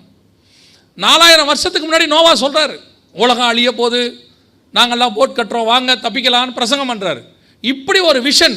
இந்த விஷனை அவன் மனைவி அக்செப்ட் பண்ணுறாங்க, அவன் பிள்ளைகள் அக்செப்ட் பண்ணுறாங்க. பிள்ளைகள் அக்செப்ட் பண்ணுறது மாத்திரமல்ல, மருமகள்கள் அக்செப்ட் பண்ணுறாங்க. இதுதான் கர்த்தருடைய குடும்பம். ஒரு ஏற்றுக்கொள்ள முடியாத விஷன் 8 பேர் சேர்ந்து ஒரு பேழையை கட்டுறாங்கன்னா எவ்வளவு பர்ஃபெக்ட் ஃபேமிலி பாருங்க. அது அப்படி தான் இருந்தால் தான் உங்கள் விஷன் நிறைவேறும். ஊழியம் ஓடும், ஆனால் நிறைவேறாது. நோவாவுக்கு நிறைவேறுச்சு. என்ன காரணம்? தன்னுடைய விஷனை தான் மனைவி கிட்ட கொடுத்தான், மனைவி பிள்ளைங்கிட்ட கொடுத்தாங்க, பிள்ளைகள் தங்கள் மருமகள்கிட்ட கொடுத்தாங்க. அவர்கள் 8 பேரும் சேர்ந்து ஒரு பேழையை கட்டினார்கள். எவ்வளோ பெரிய ஆசீர்வாதம் பாருங்கள். இன்றைக்கி உங்கள் விஷனை உங்கள் மனைவி கிட்ட கொடுக்க முடியல, தடுமாறுறோம். மனைவி கிட்ட இருக்கிறத பிள்ளைங்கிட்ட கொடுக்க முடியல, தடுமாறுறோம். ஊழியக்காரன் குடும்பத்தில் இருக்குது தடுமாற்றம். பிள்ளைகள் கர்த்தருக்குள்ள வளருமானு பயம் இருக்குது. கர்த்தரை விட்டு தூரம் போன எத்தனையோ ஊழியக்கார பிள்ளைகள் இந்த சந்ததியில் இருக்குது. இன்றைக்கி பிள்ளை பிறந்துச்சுன்னா பயப்படுறாங்க, என்ன செய்யுமோ? ஆவிக்குரியவங்க பயப்படுறாங்க, என்ன செய்யுமோ? காரணம் என்ன? உனக்குள்ளே இருக்கிற விஷன் உன் பிள்ளைகளுக்குள்ளே போகலை. காரணம், நீ முதல்ல தேவனோட சஞ்சரிக்கணும். உங்களுடைய விஷன் உங்கள் குடும்பத்துக்குள்ளே போகணும். இன்னைக்கு இருக்குதா? குடும்பத்தை நடத்த முடியுதா? ஒரு ஸ்பிரிச்சுவலாக ஒரு விஷயம் சொன்னால் அது உங்கள் குடும்பத்துக்குள்ளே போகுதா? ஃபேமிலியாக உட்காந்து கேட்க முடியுதா? கர்த்தர் சொல்கிறது உங்கள் மைண்டில் ஏறுதா? இதுதான் ரொம்ப முக்கியம். 2வது, ஏனோக்கு தேவனோடு கூட சஞ்சரித்து கொண்டிருந்து குமாரரையும் நோவா பேழையை கட்டும்போது அழகாக வசனம் சொல்லுது. எபிரேயர் நிருபம் 11ஆம் அதிகாரம் 7வது வசனம் வாசிங்க பார்ப்போம். எபிரேயர் 11:7. விசுவாசத்தினாலே நோவா தற்காலத்திலே காணாதவைகளை குறித்து தேவ எச்சரிப்பு பெற்று பயபக்தி உள்ளவனாகி தன் குடும்பத்தை ரட்சிப்பதற்கு பேழையை உண்டு பண்ணினான். கர்த்தர் சொல்றார் நோவா பார்த்து, நோவா, உலகத்தில் இருக்கிற எல்லா ஜீவ ஜந்துக்களையும் நான் பாதுகாக்க போறேன், அதுக்காக ஒரு பேழையை கட்டு. ஆண்டவருடைய ப்ராஜெக்ட் வேர்ல்டு விஷன். உலகத்தில் இருக்கிற எல்லாத்தையும் பாதுகாக்கணும். ஆனால் எபிரேயர் 11:7 சொல்லுது, நோவா எதுக்காக பேழையை கட்டினான்? தன் குடும்பத்தை ரட்சிக்க. எனக்கு விஷன் வேர்ல்டாக இருக்கட்டும், முதல்ல என் குடும்பம் ரட்சிக்கப்படணும். ஃபஸ்ட்டு அவன் வந்துடணும் உள்ள, அதுக்கப்புறம் எல்லாம் வரணும். ஃபஸ்ட்டு ஆண்டவரோட சஞ்சரிக்கிறது, ரெண்டாவது உங்கள் ஃபேமிலி. ரட்சிக்கப்படாதவங்க இருந்தால் அவங்களுக்காக ஜெபம் பண்ணுங்க. அபிஷேகம் பெறாதவங்க இருந்தால் அவங்களுக்காக ஜெபம் பண்ணுங்க. அவங்க ரட்சிக்கப்படணும்னு ஜெபம் பண்ணுங்க.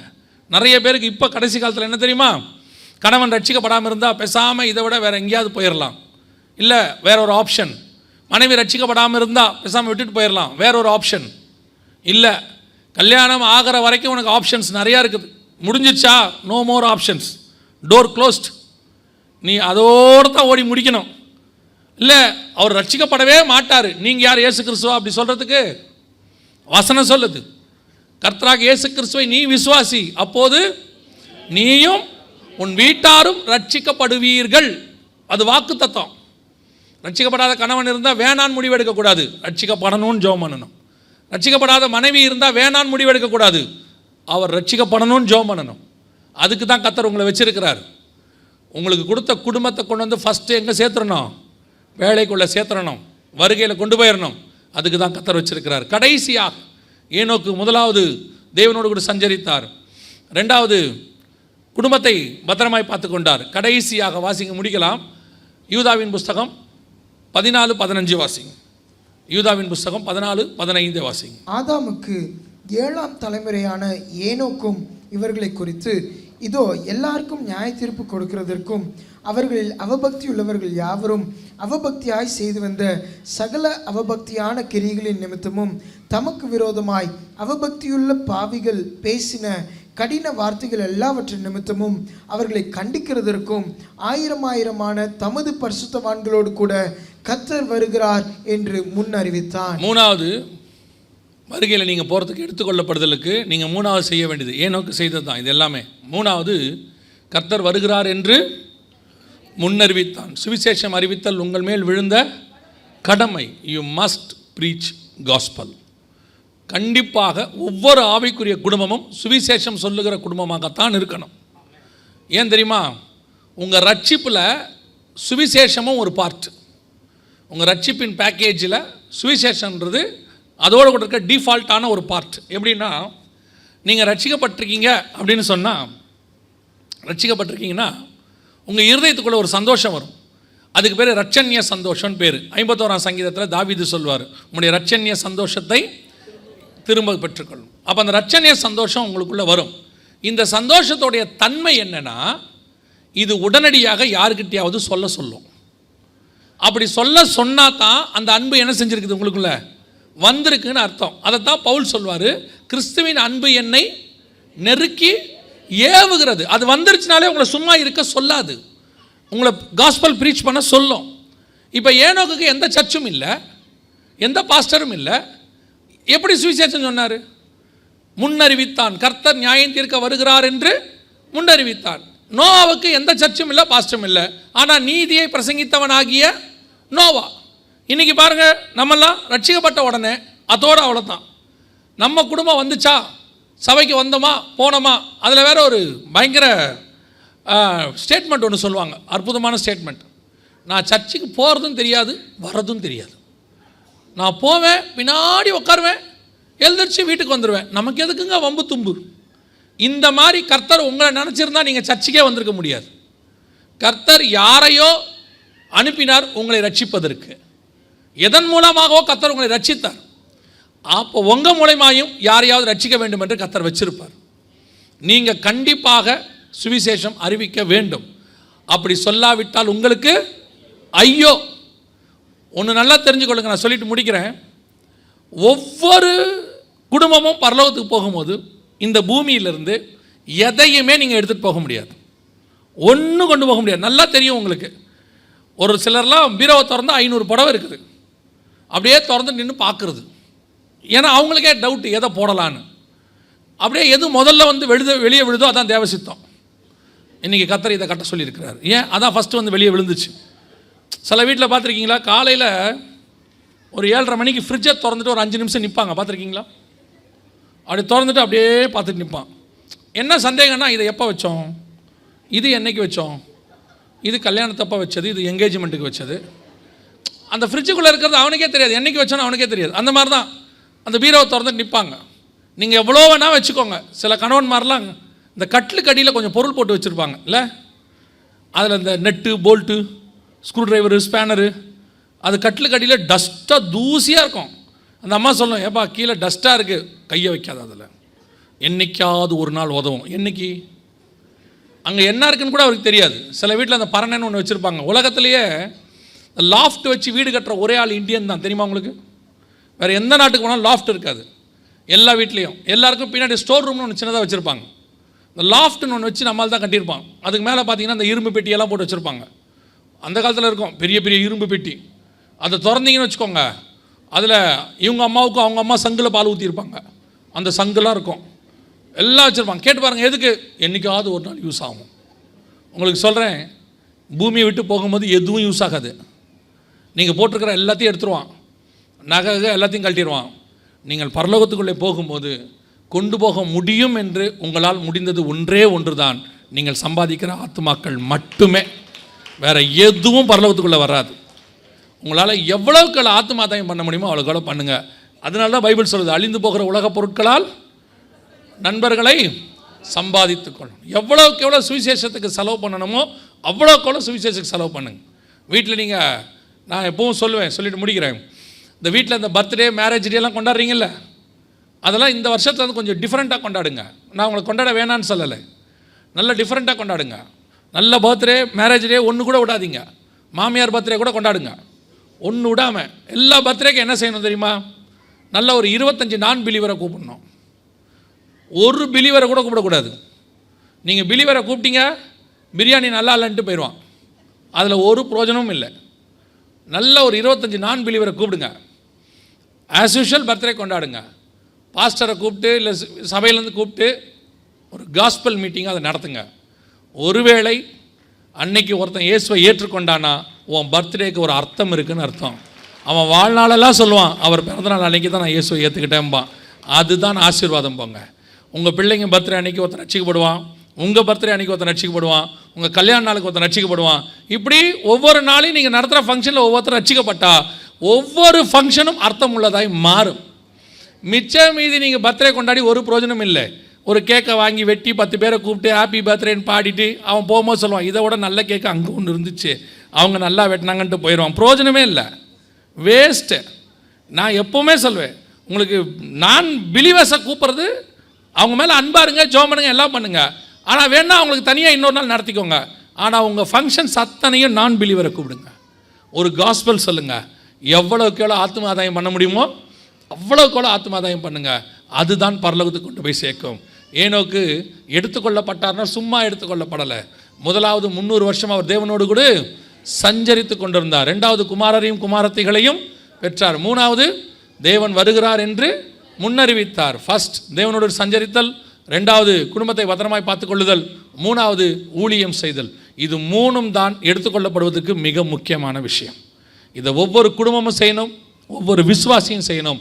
அப்படி செய்யும்போது கர்த்தருடைய வருகையிலே பிரவேசிப்பது எளிது. அல்லேலூயா. நம்ம ஜெபம் பண்ண போகிறோம். தேவ சமூகத்தில் எழுந்திரிப்போமா? நம்ம எல்லாம் தேவ சமூகத்தில் எழுந்திரிப்போம். இன்னொரு 5 நிமிஷத்தில் நான் பாஸ்டர் கையில் ஒப்படைக்கிறேன். எல்லாம் கண்கள் மூடுவோம். உங்களை நீங்கள் ஆராய்ந்து பாருங்கள். நீங்கள் தேவனோடு கூட சஞ்சரிக்கிறீங்களா? இதுக்கு முன்னாடி கடைசியாக எப்போ நீங்கள் தனி ஜெபம் பண்ணணும்னு உங்களை யோசித்து பாருங்கள். நீங்கள் ஊழியம் பண்ணுறதை வச்சு தனி ஜெபம் பண்ணதை கணக்கு பண்ணாதீங்க. நான் தான் ஊழியம் பண்ணிகிட்டே இருக்கிறேனே, நான் தான் போய் பிரசங்கம் பண்ணிகிட்டே இருக்கிறேனே, நான் தான் பாட்டு பாடிக்கிட்டே இருக்கிறேனே, நான் அன்றைக்கி ஒருத்தருக்கு சுவிசேஷம், அதெல்லாம் இல்லை. தனிப்பட்ட முறையில் தேவனோடு கூட நீங்கள் செலவிட்ட நேரம் இப்பொழுது உங்களுக்கும் தேவனுக்குமான பர்சனல் கான்டாக்ட். ஊழியத்துக்கு நீங்கள் ட்ராவல் பண்ணுறது அல்லது போய் வேற ஒரு ஊழியத்தில் பங்கு பெறது, உட்காந்து செய்தி கேட்கறது, சர்ச்சுக்கு வர்றது, இதெல்லாம் நீங்கள் தேவனோட சஞ்சரிக்கிறதுக்கு வராது. உங்களுக்கும் தேவனுக்குமான பர்சனல் கான்டாக்ட். நான் கர்த்தரோடு கூட பேசி, நான் தேவ சமூகத்தில் முழங்கால் படிக்கிட்டு, நான் ஜெபிச்சு எவ்வளோ நாள் ஆச்சுன்னு பாருங்கள். வேதத்தை வாசித்து தனிப்பட்ட முறையில் உட்காந்து பைபிள் வாசித்து தியானித்து எவ்வளோ நாள் ஆகுதுன்னு பாருங்கள். உங்களுக்கு இதெல்லாம் தெரியும், ஆனால் செஞ்சீங்களான்னு பாருங்கள். இதுதான் ஃபஸ்ட்டு உங்களுக்கு இருக்க வேண்டிய எடுத்துக்கொள்ளப்படுதலுக்கான, நீதிமான் எடுத்துக்கொள்ளப்படுகிறான் அப்படிங்கிறதுக்கான முதல் வேலை. ரெண்டாவது, ஒருவேளை உங்கள் குடும்பத்தில் பிள்ளைகளோ அல்லது நீங்களோ எந்த விதத்திலாவது கர்த்தருக்கு விரோதமான காரியங்களில் இருப்பீர்களானால் முதலில் ஒப்புரவாகுங்கள். முதல்ல ஒப்புரவாகுங்க. ஒருவேளை உங்கள் மனைவி ரட்சிக்கப்படாமல் இருந்தாங்கன்னா கூட அவங்களுக்காக ஜெபம் பண்ணுங்க. கணவன் ரட்சிக்கப்படாமல் இருந்தால் ஜெபம் பண்ணுங்க. வேறு வழி கிடையாது, அவ்வளோதான். அது ஒன்று தான் இருக்குது வழி. உலகம் சொல்லும், எதுக்கு இவ்வளோ கஷ்டத்தோடு ஓடிக்கிட்டு இருக்கணும், இதுக்கு ஏன் நம்ம இவ்வளோ கஷ்டப்படணும், அப்ளை பண்ணிவிட்டு உடனடியாக முடித்தா அடுத்த வாழ்க்கை இல்லை, அவ்வளோதான், முடிஞ்சிருச்சு. ஒரு தடவை திருமணம் செஞ்சு வச்சா அது முடிஞ்சிருச்சு. அன்லெஸ் வேதம் அலோ பண்ணுற ஒரு சில காரியங்களை தவிர வேறு எந்த விதத்திலும் நீங்கள் பிரிவதற்கு வேதம் அனுமதி கொடுக்கவில்லை. ஆனால் பைபிள் உங்களுக்கு ஒரு அஷூரன்ஸ் கொடுக்குது. ஒருவேளை உங்கள் கணவன் ரட்சிக்கப்படாமல் இருந்தால் உங்கள் கற்புள்ள நடக்கையினாலே அவனை ஆதாயம் பண்ணிக்கொள்ளுங்கள் இருக்கு. உங்கள் மனைவி ரட்சிக்கப்படாமல் இருந்திருந்தால் அவளும் உங்களோடு கூட ஜீவ மார்க்கத்தை சுதந்திரிக்கிறவா இருக்கிறபடியினாலே உங்கள் நல்ல பழக்க வழக்கத்தினாலே நடக்கையினாலே அவளை ஆதாயம் பண்ணிக்கொள்ளுங்கள் இருக்கு. கணவன் குடிக்கிறாரு, அடிக்கிறாரு, எல்லாம் நடக்குது, உலகளாவிய நடக்குது. இது எல்லாத்துக்கும் மத்தியில் உட்காந்து நீங்கள் ஜெபம் பண்ணுங்க. தேவன் எவரையும் மாற்ற வல்லமை உள்ளவராக இருக்கிறார். தேவன் இருதயத்தை திருப்புவதில் வல்லமை உள்ள தேவன். நேபுகாத்நேச்சாருக்கு மனுஷ இருதயத்தை ஒரு நாள் ராத்திரியில் கர்த்தர் கொடுத்தார். அதே மாதிரி ரட்சிக்கப்படாத உன் கணவனுக்கும் அப்படிப்பட்ட இருதயத்தை கொடுப்பதற்கு கர்த்தர் வல்லமை உள்ளவராக இருக்கிறார். ஆமென். ஏதோ ஒரு காரணத்துக்காக தான் கர்த்தர் அனுமதி கொடுத்திருக்கிறார். அது ஒருவேளை உனக்கு சோதனை காலமாக இருக்கும், அல்லது நீ பரப்புற பெரிய ஆசீர்வாதங்களுக்கு முன்னாடி இருக்கிற பாடுகளாக இருக்கும். குழியில் யோசேப்பு போடப்பட்டதுக்கு காரணம் பின்னாடி அவன் பிரதமராக மாறணும். அவன் படப்போகிற பாடுகள் எல்லாம் பின்னாடி வரப்போகிற ஆசீர்வாதத்துக்கு. அப்படிதான் வசனம் சொல்லுது. இவ்வுலகத்தின் பாடுகள் இனி வரும் பலன்களுக்கு உட்படுத்தவைகள் அல்ல, அது பெரிய ஆசீர்வாதம். அந்த ஆசீர்வாதத்துக்கு தான் இந்த பாடு. நீ ஆண்டவர் சமூகத்தில் ஒப்புக்கொடு. ஒருவேளை உன் மனைவி ரட்சிக்கப்படாமல் இருந்து பெரிய சண்டைக்காரியாக இருந்து உன்னை சந்தோஷமாக வாழ விடாமல் உன்னை நிம்மதி இல்லாமல் நடத்திட்டு இருந்தா அவளுக்காக நீ ஜெபம் பண்ணு. கர்த்தர் அவளை மாற்ற வல்லமை உள்ளவராக இருக்கிறார். சில நேரத்தில் சிலர் அப்படி இருப்பார்கள், புரிந்து கொள்ளாமல் சந்தேக பேர் வழியாக உன்மேல் அவர்கள் கடும் கோபம் கொண்டு காரணம் இல்லாமல் பகைத்து ஏதாவது செய்வாங்க. அவங்களெல்லாம் தேவ சமூகத்தில் ஒப்பு கொடுங்க. ஆண்டவரை மாற்றுன்னு சொல்லுங்கள். பிள்ளைகளுக்காக ஜெபம் பண்ணுங்க.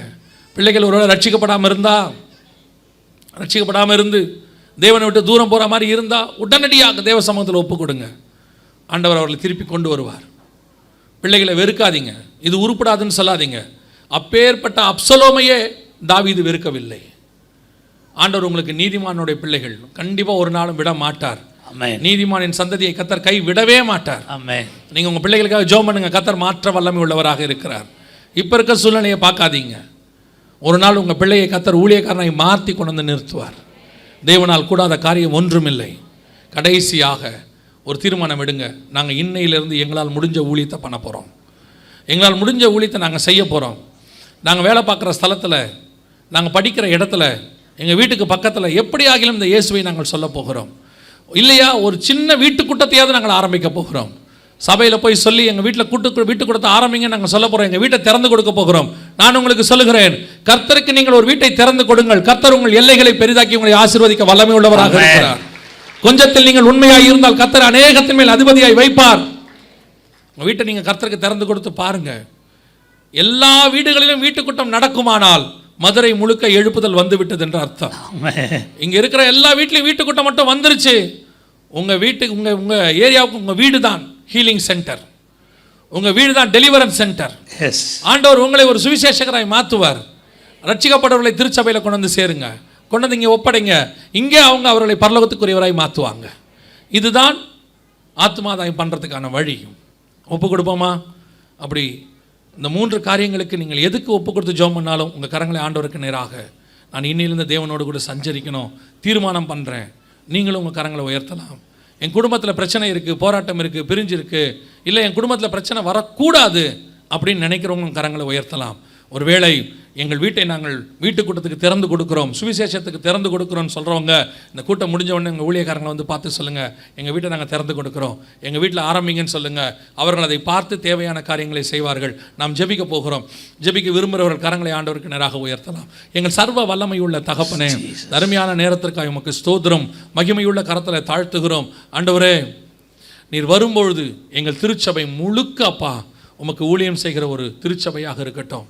ஏதோ கொஞ்சம் பேர் ஊழியம் செஞ்சாங்கன்னு இல்லை ஆண்டவரே, இங்கே இருக்கிற அத்தனை பேரும் ராஜாக்களும் ஆசாரியருமாய் அழைக்கப்பட்டவங்க தான் இங்கே இருக்கிறாங்க ஆண்டவரே.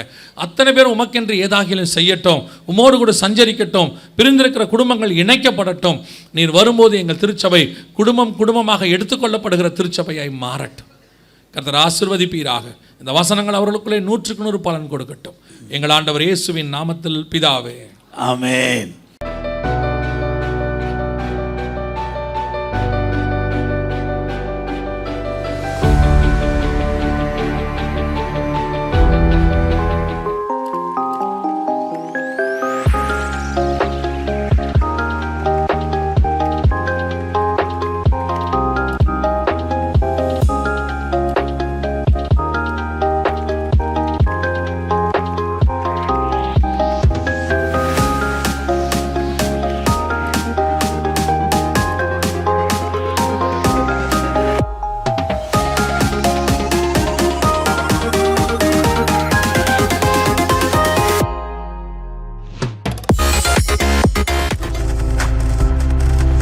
நீங்கள் பார்த்துக் கொண்டிருப்பது உங்கள் ஜாய் டிவி. உங்கள் துக்கம் சந்தோஷமாய் மாறும்.